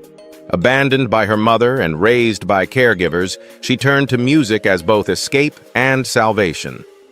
By the age of 5, she was already singing gospel in church, displaying a voice that belied her years. Her big break came in the mid-1950s when she signed with Chess Records. In 1960, she released the iconic album At Last, featuring the title track that remains one of the most beloved love songs in history. With its sweeping strings and her soulful delivery, At Last cemented her as a legend. Other hits like I'd Rather Go Blind, Tell Mama and All I Could Do Was Cry showcased her versatility bridging blues, R&B, gospel, and rock and roll. Though she achieved fame, James's personal life was marked by struggles. She battled heroin addiction for years, which often derailed her career. Despite setbacks, she continued to perform and record her voice, gaining even more grit and depth as she matured. She influenced countless artists from Janis Joplin to Beyoncé, who famously portrayed her in the 2008 film Cadillac Records. In her later years, James received long overdue recognition, including 6 Grammy Awards and induction into the Rock and Roll Hall of Fame 1993. She continued performing well into her 60s, proving her voice was still one of the most powerful in music. Etta James passed away on January 20, 2012, at the age of 73 from leukemia. Her death closed the book on one of the most influential and emotionally honest careers in music. Her songs continue to resonate across generations, proving that true soul never fades. Whitney Houston. Whitney Houston's rise was meteoric, her voice unrivaled and her influence immeasurable. Born August 9, 1963 in Newark, New Jersey, she came from a musical dynasty. Her mother, gospel singer Cissy Houston, was her first mentor, while her cousins Dionne Warwick and Dee Dee Warwick, along with godmother Aretha Franklin, provided inspiration. With such roots, it was no surprise Whitney's voice carried the clarity of gospel and the range of classical training. Her debut album, Whitney Houston, 1985, was a revelation, producing 3 #1 singles, Saving All My Love for You, How Will I Know, and Greatest Love of All. By the time she released her second album, Whitney, 1987, she had become the first female artist to debut at #1 on the Billboard 200. With a career spanning over 200 million records sold worldwide, she was hailed as the voice. Her rendition of I Will Always Love You from The Bodyguard, 1992, became one of the best-selling singles of all time, moving over 20 million copies globally. Houston's success extended to acting with roles in Waiting to Exhale, 1995, and The Preacher's Wife, 1996. Yet behind the glamour, Whitney struggled with personal battles, including substance abuse and a turbulent marriage to singer Bobby Brown. These struggles often overshadowed her later career, but they never erased the brilliance of her artistry. Whitney attempted comebacks in the 2000s, releasing I Look to You 2009, which debuted at #1. Fans celebrated her resilience, but her health continued to decline. On February 11, 2012, she was found dead in Beverly Hills at age 48, just hours before she was scheduled to attend a pre-Grammy party. Her passing shocked the world, silencing one of the most extraordinary voices in history. Whitney Houston's influence endures in artists like Mariah Carey, Beyoncé, and Jennifer Hudson. Her voice set a standard so high it remains almost untouchable. For millions, Whitney was more than a singer. She was proof that music could move mountains, heal wounds, and inspire greatness. Bobby Womack. Bobby Womack lived a life that mirrored his music, raw, honest, and unflinchingly human.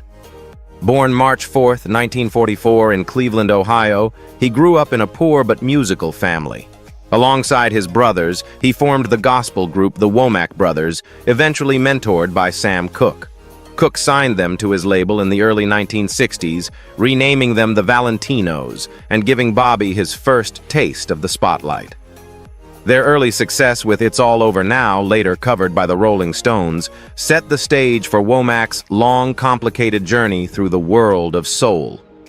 When Cooke was tragically killed in 1964, Bobby shocked many by marrying Cooke's widow Barbara just months later. The decision caused a scandal that temporarily stalled his career, but his resilience and talent carried him forward.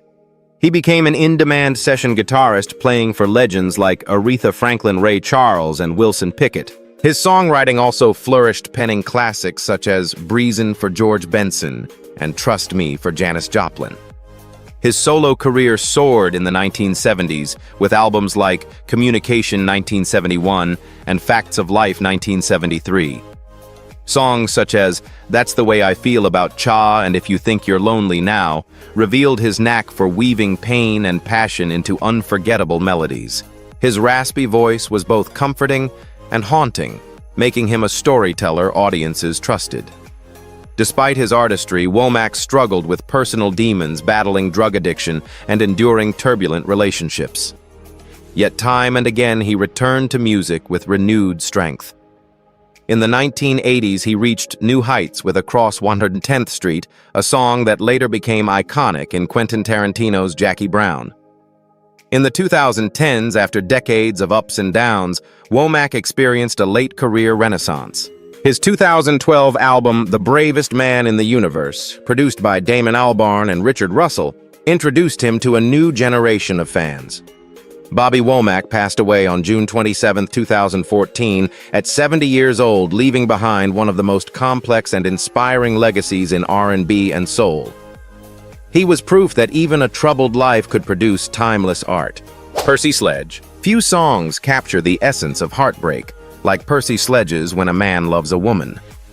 Born November 25, 1940 in Layton, Alabama, Sledge grew up working in cotton fields before finding his calling in music. His singing career began while he was working as a hospital orderly, performing with local bands on weekends. His big break came in 1966 when he recorded When a Man Loves a Woman, a song inspired by a broken romance and delivered with such sincerity, it became an instant classic. The single topped both the Billboard Hot 100 and the R&B chart, selling over 1 million copies. It was Atlantic Records' first gold record and remains one of the most enduring ballads in music history. While Percy had other hits, Warm and Tender Love, It Tears Me Up, and Take Time to Know Her, none eclipsed the raw emotional power of his debut. His voice, filled with both strength and vulnerability, became synonymous with soul music's ability to bear the human heart. Do you think Percy Sledge is remembered primarily for his one immortal anthem, or for the consistency of the heartfelt catalog he built afterward? Unlike many stars, Sledge carried himself with humility. He continued touring internationally for decades, beloved by audiences who connected to his authenticity.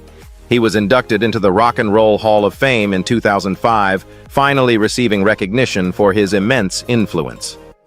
On April 14, 2015, Percy Sledge died of liver cancer at the age of 74. His passing was mourned across the world, but his greatest song continues to echo wherever love and heartbreak collide. Percy Sledge's career proved that sometimes one song is enough to immortalize an artist. With a single aching ballad, he captured the very soul of romance and loss, ensuring his place in music history forever. Natalie Cole. Natalie Cole was born into music royalty, but she proved she was more than just the daughter of a legend. Born February 6, 1950 in Los Angeles, she was the daughter of Nat King Cole and singer Maria Hawkins Ellington. Surrounded by music, Natalie developed her own vocal gifts early, but the weight of her father's legacy was immense.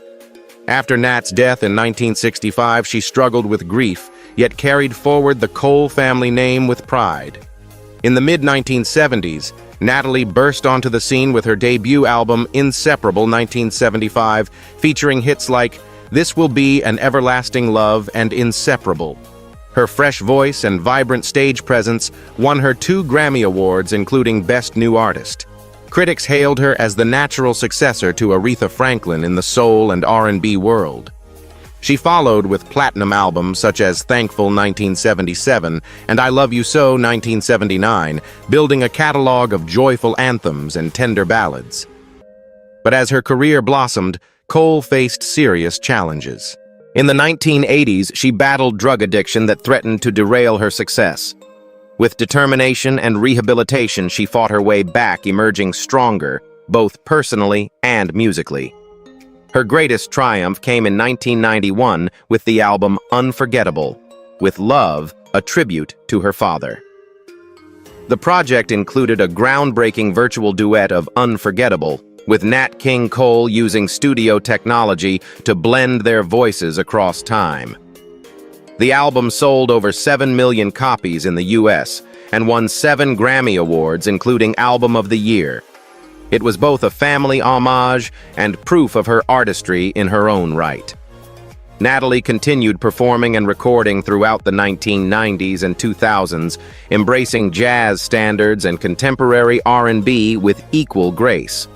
However, she suffered from health complications due to hepatitis C, which led to kidney failure and a transplant in 2009. Despite these challenges, she never lost her love for the stage. On December 31, 2015, Natalie Cole passed away at the age of 65 due to congestive heart failure.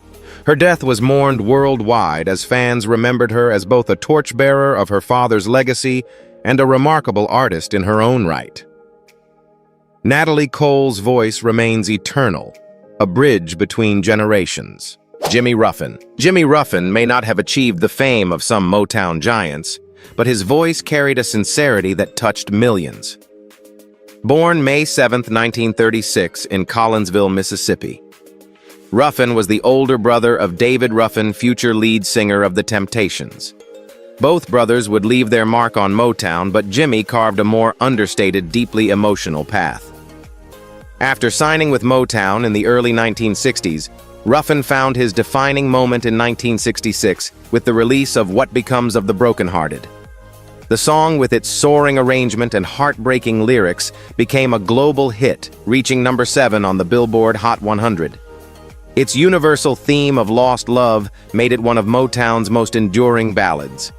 He followed with hits like I've Passed This Way Before and Gonna Give Her All the Love I've Got, further establishing himself as a master of soulful balladry. While his younger brother David fronted one of Motown's most famous groups, Jimmy maintained a dignified solo career defined by emotional honesty rather than showmanship. In the 1970s, Ruffin enjoyed success in the UK, where he became a favorite among Northern soul fans. He recorded disco-tinged tracks and even collaborated with the British group Heaven 17 in the 1980s, proving his versatility. His music continued to resonate with audiences who appreciated sincerity over spectacle. Though he never achieved superstar status, Ruffin remained respected in the industry. He performed well into the 2000s, treasured as one of Motown's great voices of vulnerability. On November 17, 2014, Jimmy Ruffin passed away in Las Vegas at the age of 78. His death was a reminder that while fame may fade, music built on truth and emotion endures forever. His anthem, What Becomes of the Brokenhearted, still echoes wherever hearts ache, ensuring Jimmy Ruffin will never be forgotten. Fats Domino. Antoine Fats Domino Jr., born February 26, 1928, in New Orleans, Louisiana, was one of the true architects of modern popular music. Growing up in a Creole family, he absorbed the rhythms of jazz, boogie-woogie, and blues that pulsed through his city. He began playing piano as a child, and by his teens was dazzling local audiences with his infectious style. In 1949, Domino recorded The Fat Man, often credited as one of the first true rock and roll records. With its driving piano riffs and his warm, rolling voice, the single sold over 1 million copies, making him an overnight sensation. Throughout the 1950s and 1960s, Fats Domino became one of the best-selling black artists in America, rivaling Elvis Presley in popularity. His hits, Blueberry Hill, Ain't That a Shame, I'm Walkin' and Walking to New Orleans, defined the era. Unlike some of his contemporaries, Domino avoided flamboyance. He let the music speak for itself with a humble demeanor and an ever-present smile. His sound blended R&B with early rock in a way that appealed across racial lines, helping to break down barriers in a segregated America. He sold more than 65 million records worldwide, proving that joy and rhythm were universal languages. Though he never sought the spotlight, his influence was immense. Legends like the Beatles and Elton John credited him as an inspiration. Even after his peak years, he continued touring, delighting audiences with his timeless sound. Fats Domino passed away on October 24, 2017, at the age of 89. His death marked the loss of a gentle giant whose music brought people together across divides. To this day, his piano-driven hits remind the world of the joy at the heart of rhythm and blues. Aretha Franklin. Aretha Franklin was more than a singer. She was the voice of an era. Born March 25, 1942 in Memphis, Tennessee, and raised in Detroit, Michigan, she was the daughter of Reverend C.L. Franklin, a renowned preacher, and Barbara Siggers Franklin, a gospel singer. By 14, Aretha was already touring with her father's gospel caravan, astonishing audiences with her maturity and power. In the early 1960s, she transitioned to secular music, but her career truly exploded after signing with Atlantic Records in 1967. With producer Jerry Wexler, she released a string of hits that became cultural touchstones: Respect You Make Me Feel Like a Natural Woman, Think, and Chain of Fools. These songs not only showcased her vocal brilliance, but also became anthems for the civil rights and women's movements. Aretha's voice was a force of nature capable of soaring highs, heartbreaking lows, and gospel-infused improvisation that turned every performance into a sermon. She earned the title Queen of Soul not just for her unmatched voice, but for the dignity and empowerment she embodied on and off stage. Her career spanned over 5 decades with 18 Grammy Awards, more than 75 million records sold worldwide, and countless honors, including being the first woman inducted into the Rock and Roll Hall of Fame, 1987. She performed at presidential inaugurations from Jimmy Carter to Barack Obama, and her 2015 Kennedy Center Honors performance of A Natural Woman moved even Carole King to tears. Despite health struggles in her later years, Franklin never lost her power to inspire. On August 16, 2018, she passed away at the age of 76 from pancreatic cancer. The world mourned deeply, with tributes pouring in from presidents, musicians, and fans alike. Aretha Franklin's legacy is eternal.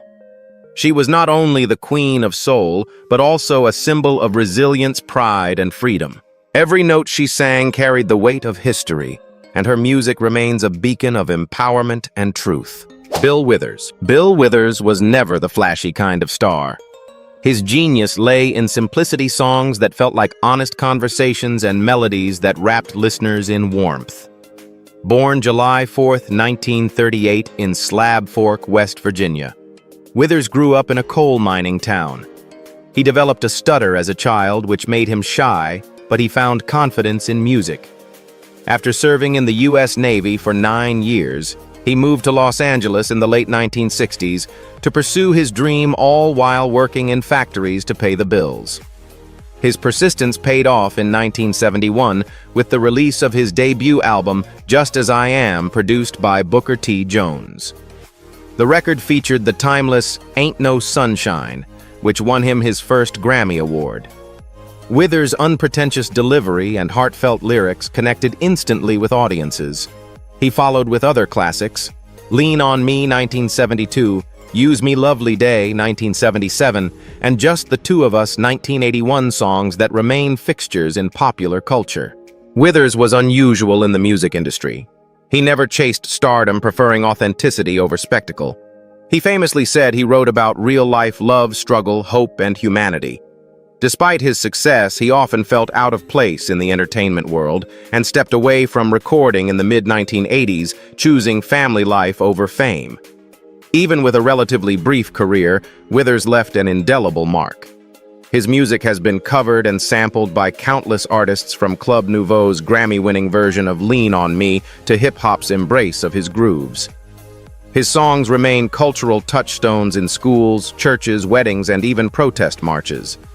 Bill Withers passed away on March 30, 2020, at the age of 81 due to heart complications. His death saddened millions, but his legacy is immortal. Few artists could say so much with so little, and in doing so, he became one of soul music's truest poets. Little Richard. If rock and roll has a heartbeat, it started with Little Richard. Born Richard Wayne Penniman on December 5, 1932 in Macon, Georgia, he grew up in a deeply religious household, but was drawn early to music's wild, liberating energy. He absorbed gospel blues and R&B, later fusing them into something new, something explosive. In 1955, Little Richard recorded Tutti Frutti, a track whose pounding piano, frenetic vocals, and sheer electricity shook the world. With follow-ups like Long Tall Sally, Rip It Up, Good Golly. Miss Molly and Lucille, he helped lay the foundation for rock and roll. His stage presence, pompadour hair, makeup, flamboyant costumes, and shrieking vocals challenged norms and redefined performance. His influence was staggering.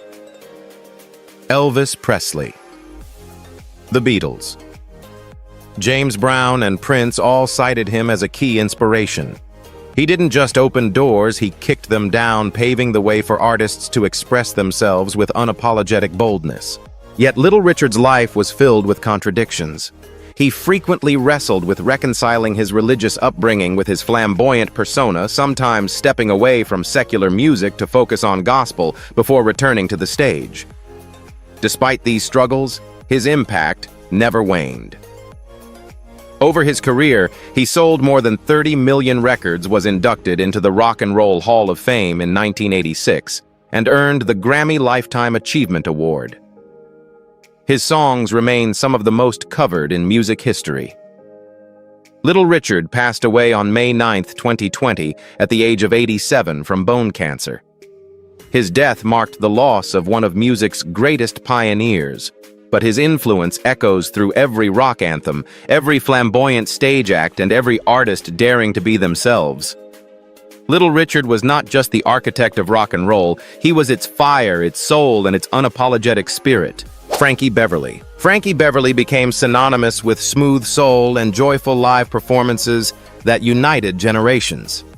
Born December 6, 1946, in Philadelphia, Pennsylvania, he grew up in a deeply musical environment, singing in church choirs before forming his first doo-wop group as a teenager.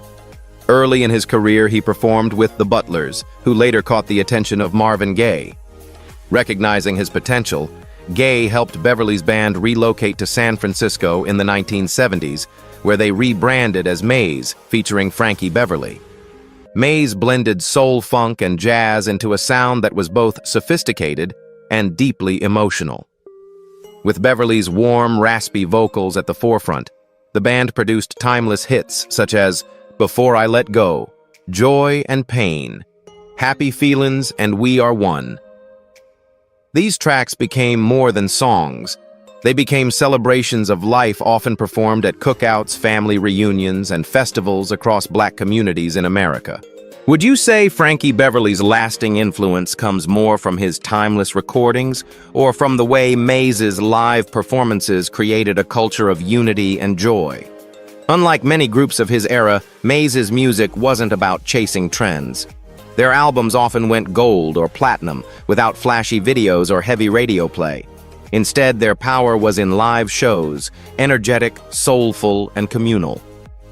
Beverly often dressed simply in his signature white cap and shirt, letting the music do the work. His humility combined with his powerful songwriting made him a beloved figure who built loyalty rather than hype. Even as his voice aged and he faced health challenges, Beverly remained committed to the stage, touring tirelessly for decades. Generations grew up with his music, and younger artists, from Beyoncé to Alicia Keys, cited him as an influence. Though Frankie Beverly passed in 2024 at the age of 77, his music continues to resonate. Before I Let Go Alone, covered by Beyoncé in 2019, remains a cultural anthem. Beverly's true gift was creating music that felt like home, a soundtrack for love, resilience, and celebration. Ben E. King. Ben E. King's voice is etched in history for one song that became a global anthem, but his career stretched far beyond a single hit. Born Benjamin Earl Nelson on September 28, 1938 in Henderson, North Carolina, he moved to Harlem, New York as a child. By the mid-1950s, he was singing doo-wop on street corners, eventually joining the Drifters.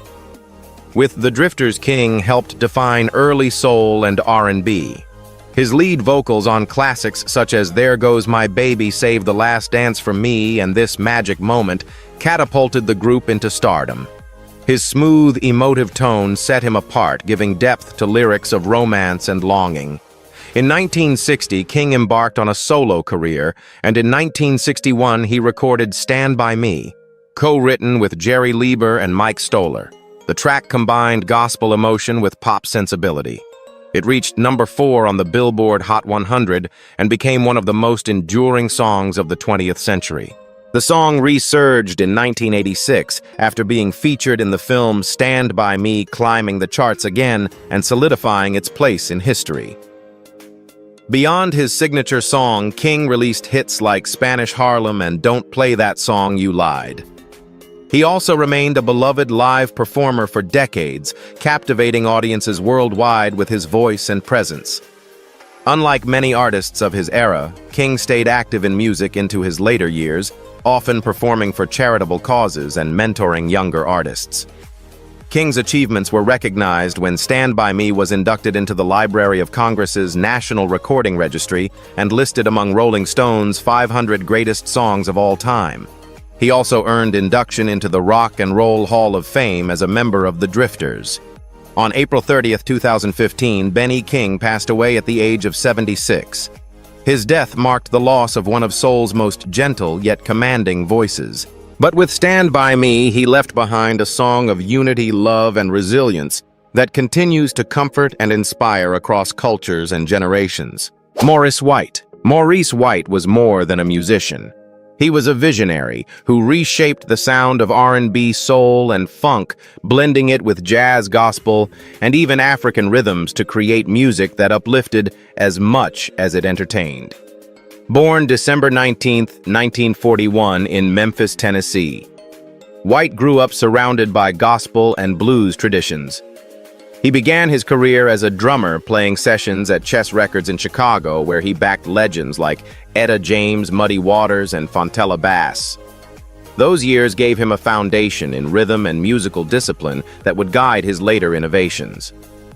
In 1969, White formed Earth, Wind & Fire (EWF), naming the group after 3 elements of his astrological chart. From the start, he envisioned a band that would break boundaries not just musically, but spiritually and culturally. With dazzling stage shows, vibrant costumes, and a unique fusion of genres, EWF stood apart from their contemporaries. Hits like Shining Star, That's the Way of the World, September, and Fantasy became anthems of positivity and joy. The band sold more than 90 million records worldwide and earned 6 Grammy Awards, cementing their place among the greatest acts of the 20th century. As the band's leader, White was both the architect and the spirit of Earth, Wind & Fire. He played kalimba African thumb piano, sang with a distinctive tenor, and guided the band's philosophy of spiritual positivity. His production style was lush, yet disciplined, weaving together horns, harmonies, and grooves that felt both cosmic and deeply rooted in African-American tradition. Beyond the band, White was a gifted songwriter and producer. He worked with artists like Denise Williams and The Emotions, producing classics such as Best of My Love. His influence stretched far beyond his own group, shaping the sound of R&B for decades. In the 1980s, White was diagnosed with Parkinson's disease, which gradually forced him to step back from touring. Yet he remained active behind the scenes, continuing to write, record, and inspire. Even as his health declined, he guided Earth, Wind & Fire with his vision, ensuring the band remained a force in live performance and recordings. Maurice White passed away on February 4, 2016, at the age of 74. His death was mourned across the globe, but his music continues to play at weddings, celebrations, and gatherings everywhere. Songs like September and After the Love Has Gone remain timeless reminders of joy, resilience, and togetherness. Maurice White's legacy lies not only in the millions of records sold, but also in the spirit he left behind. He believed music could heal, inspire, and unite humanity, and through Earth, Wind & Fire, he achieved just that. Allen Toussaint. Allen Toussaint was one of the quiet giants of American music, shaping the sound of New Orleans R&B for over 5 decades. Born January 14, 1938, in New Orleans, Louisiana, he grew up immersed in the city's vibrant musical culture. Self-taught on the piano, Toussaint absorbed the rhythms of jazz, gospel, and blues that floated through his neighborhood, eventually becoming one of the most influential composers, producers, and performers of his time. By the early 1960s, Toussaint was already behind the scenes crafting hits for artists like Ernie K. Mother-in-law Benny Spellman, fortune teller, and Lee Dorsey working in the coal mine. His gift was not just melody, but groove songs that carried the unmistakable swing of New Orleans. His studio, C-Saint, became a hub where local talent and global stars collided. Though often modest about his role, Toussaint's fingerprints are everywhere in American R&B. He wrote and produced for the Meters Doctor, John and Irma Thomas, while his songs were covered by artists as diverse as the Rolling Stones' Glenn Campbell and the Pointer Sisters. Tracks like Southern Nights revealed his genius for blending local roots with universal appeal. In the 1970s, he began recording more under his own name, releasing albums like Life, Love, and Faith, and Southern Nights. While his solo work never eclipsed the success of the artists he produced, his influence only deepened. In later years, collaborations with Elvis Costello and Bright Eyes brought his genius to younger audiences. Known for his elegance, always impeccably dressed, always soft-spoken, Toussaint represented the grace of New Orleans itself. He carried his city's music to the world, and after Hurricane Katrina in 2005, he became an ambassador for its cultural rebirth.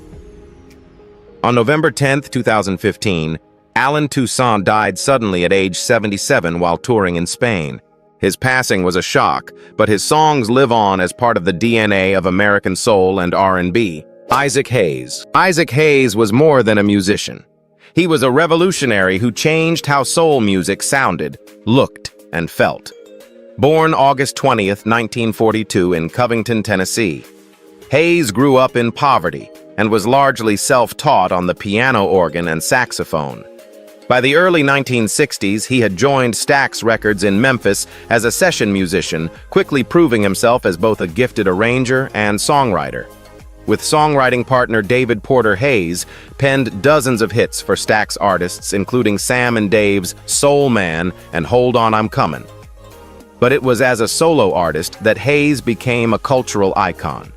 His 1969 album, Hot Buttered Soul, broke all the rules, long tracks, lush orchestrations, and deeply personal lyrics.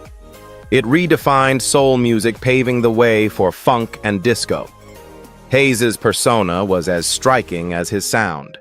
Draped in chains, wearing leather, and exuding confidence, he became known as Black Moses. His mix of sensuality, spirituality, and Afrocentric pride made him a hero in the Black Power era. In 1971, Hayes reached the peak of his career with the soundtrack for Shaft. The title track, with its wah-wah guitar and cool swagger, won him an Academy Award for Best Original Song, making him the first African-American to win in that category. The Shaft soundtrack also won multiple Grammys and solidified Hayes as an international star. Throughout the 1970s, Hayes released more groundbreaking albums, including Black Moses and Joy, while also branching into acting. His deep baritone voice became his signature, later known to a younger generation as the voice of Chef in South Park. But Hayes' journey wasn't without struggle. He faced financial troubles in the late 1970s, even declaring bankruptcy. Yet his resilience kept him active in music, radio, and film well into the 1990s and 2000s. On August 10, 2008, Isaac Hayes died suddenly at age 65 from a stroke. The world lost one of soul's great innovators, but his legacy remains unshakable. Isaac Hayes wasn't just a singer or composer, he was an architect of modern black music and identity. From Hot Buttered Soul to Shaft, he left a blueprint for artists who wanted to be bold, proud, and uncompromising. Wilson Pickett. Wilson Pickett was one of the fiercest, most electrifying voices in soul history. Born March 18, 1941 in Prattville, Alabama. Pickett grew up singing in church choirs where he first discovered the raw, passionate delivery that would become his signature. In the late 1950s, he joined the gospel-influenced group The Falcons, which also featured Eddie Floyd. With The Falcons, Pickett recorded I Found a Love, 1962 his first major success, and a glimpse of the fire he would later unleash on the world. By 1964, Pickett embarked on a solo career and signed with Atlantic Records. It was at the famed Muscle Shoals studio in Alabama that he found his groove. His 1965 hit, In the Midnight Hour, became a defining anthem of soul driven by his raspy vocals and the studio's irresistible rhythm section. The song reached #1 on the R&B chart and established him as one of the greats. Hits followed in quick succession, 634 to 5789, Soulsville, USA. Mustang Sally land of 1,000 dances and funky Broadway. Pickett's delivery was never polite or restrained. It was raw energy, shouting, growling, and testifying with gospel fire wrapped in R&B grit. Beyond the charts, Pickett's performances were legendary. Nicknamed the Wicked Pickett, his shows were explosions of sweat movement and vocal pyrotechnics. He brought an edge to soul that influenced countless artists from Otis Redding to Bruce Springsteen. Despite professional highs, Pickett battled personal demons including legal troubles and struggles with alcohol. Yet he remained a towering figure inducted into the Rock and Roll Hall of Fame in 1991. On January 19, 2006, Pickett died of a heart attack at age 64.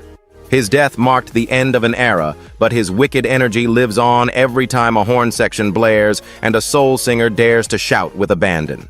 David Ruffin. David Ruffin's voice defined an era of Motown magic, but his life was as turbulent as it was brilliant. Born January 18, 1941 in Wynot, Mississippi. Ruffin grew up in poverty singing in church alongside his siblings. In the early 1960s, he moved to Detroit, where his powerful tenor caught the attention of Motown founder Berry Gordy.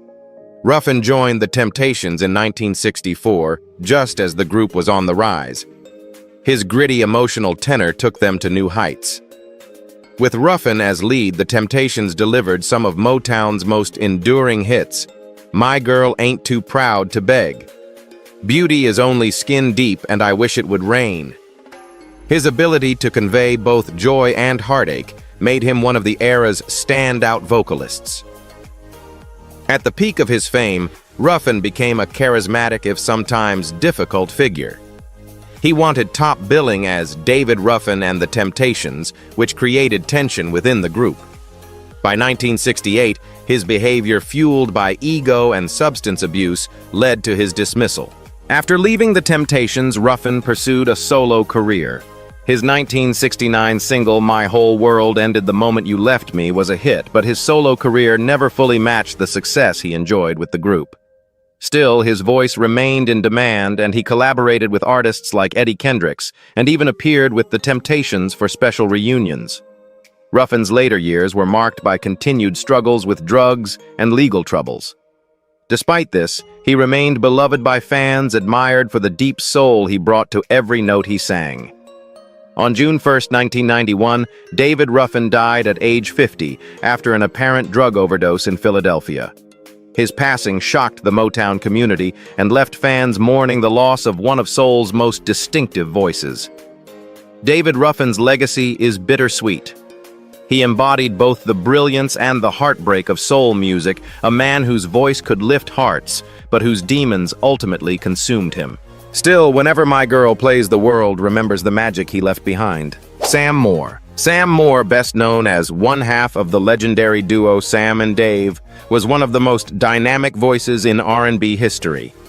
Born October 12, 1935 in Miami, Florida, Moore began his career singing gospel inspired by the fiery energy of the church. In the early 1960s, he teamed up with Dave Prater, and together they became one of the most electrifying acts of the soul era. Signed to Atlantic Records and working with the Stax label in Memphis, Sam and Dave recorded a string of classics that blended gospel intensity with R&B grooves. Their signature sound, backed by Booker T and the MGs and the Stax House Band, defined Southern soul. Songs like Hold On, I'm Comin', 1966, Soul Man, 1967, I Thank You, 1968, and Wrap It Up became anthems of joy, energy, and resilience. Moore's powerful tenor, filled with grit and gospel fervor, made every performance unforgettable. On stage, Sam and Dave were explosive, sweating, shouting, and trading lines like preachers at a revival. Their chemistry influenced generations, from Bruce Springsteen's E Street Band to the Blues Brothers, who helped introduce their music to a younger audience. Despite their success, Moore and Prater's partnership was often strained, plagued by personal conflicts and struggles with addiction. After their breakup in the 1970s, Moore faced difficulties but eventually revived his career as a solo artist. In later years, he earned recognition not only for his music, but for his survival and resilience. Sam Moore was inducted into the Rock and Roll Hall of Fame 1992, with Dave Prater received a Grammy Lifetime Achievement Award and was celebrated as one of the true architects of soul. Though Dave Prater tragically died in a car accident in 1988, Moore carried on their legacy, continuing to perform well into his later years. Sam Moore's voice still echoes whenever someone shouts, "I'm a soul man," a reminder of his role in shaping the very heartbeat of soul music. Jerry Butler. Jerry Butler earned the nickname the Iceman for his smooth, cool delivery. But behind that voice was a career that blazed trails across R&B, gospel, and even politics. Born December 8, 1939 in Sunflower, Mississippi, Butler moved with his family to Chicago at a young age. There, the church became his training ground. Like many soul singers of his generation, gospel gave him the foundation of passion and discipline that would later define his music. As a teenager, Butler teamed up with his childhood friend Curtis Mayfield, and together they formed the group that would become the Impressions. Their breakthrough came in 1958 with For Your Precious Love, a heartfelt ballad led by Butler's rich baritone. The song became a massive hit, selling over 1 million copies and establishing both Butler and the Impressions as rising stars. Shortly after, Butler embarked on a solo career, determined to carve his own path. In the 1960s, Butler's solo success blossomed. His hits, He Will Break Your Heart, 1960, and Moon River 1961, showed his versatility, while his collaborations with songwriter-producer Curtis Mayfield highlighted his ability to balance intimacy with sophistication. He also worked with the legendary production team Kenny Gamble and Leon Huff, helping to lay the foundation for the Philadelphia soul sound with tracks like Only the Strong Survive. 1968. Unlike some of his peers who leaned into stage flamboyance, Butler projected calm confidence. His voice was steady, elegant, and deeply expressive, earning him his cool nickname, the Iceman. He wasn't just a singer of love songs, he was an interpreter of life's struggles and triumphs, giving dignity to every lyric. By the 1970s, Butler expanded beyond music. While he continued recording and performing, he also became involved in public service. In 1985, he was elected as a Cook County Commissioner in Chicago, a position he held for more than 30 years. Few artists have successfully bridged the worlds of music and politics the way Butler did, using his platform to advocate for community development and social justice. Over the course of his career, Jerry Butler recorded more than 50 albums and influenced generations of artists. He was inducted into the Rock and Roll Hall of Fame 1991 as a member of the Impressions, and his songs remain staples in the soul canon. His cool, measured delivery continues to inspire singers who strive for emotional honesty without excess. Though Jerry Butler passed away in 2023 at the age of 83, his legacy is twofold: a treasure trove of timeless music and a life dedicated to public service. He proved that a man could be both a soul legend and a servant of his community, living a life of purpose beyond the stage. Jerry Butler will always be remembered as the Iceman, steady, smooth, and unforgettable. Roberta Flack. Roberta Flack's music was never about flash or spectacle.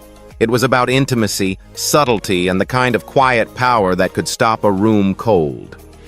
Born February 10, 1937, in Black Mountain, North Carolina, Flack was raised in Arlington, Virginia, where she displayed extraordinary musical talent from childhood. A piano prodigy, she earned a scholarship to Howard University at just 15 years old, becoming one of the youngest students ever to attend the institution. Initially majoring in classical piano, she later shifted toward voice setting, the foundation for a career that would bridge classical discipline with soul's emotional honesty. After graduation, Flack worked as a teacher while performing in Washington, D.C. nightclubs. It was there that she developed her distinctive style, restrained yet devastatingly effective. In 1969, she was discovered by jazz musician Les McCann, who introduced her to Atlantic Records. That same year, she released her debut album, First Take, featuring The First Time Ever I Saw Your Face. The song would later be featured in Clint Eastwood's 1971 film, Play Misty for Me, and soar to #1, winning a Grammy for Record of the Year. Unlike many contemporaries, Flack's delivery was understated. She didn't belt. She caressed every word, pulling listeners closer rather than overwhelming them.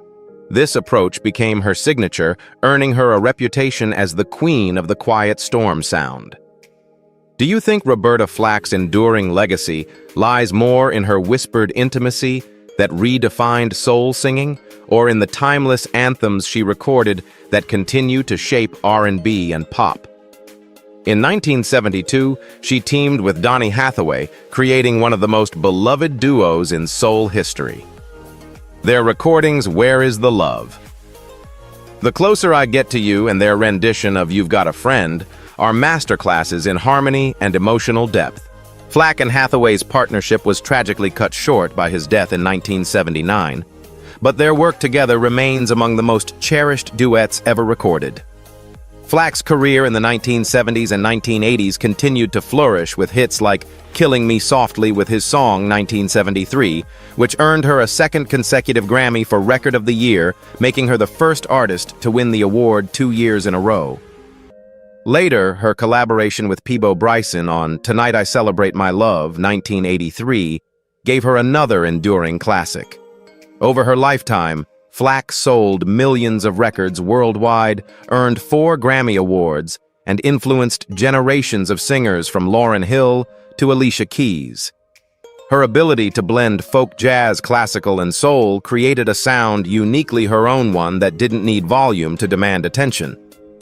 In the 2010s, Flack faced health struggles, including a diagnosis of ALS in 2022, which left her unable to sing. Still, her voice remains eternal through recordings that continue to comfort, inspire, and move people across the world.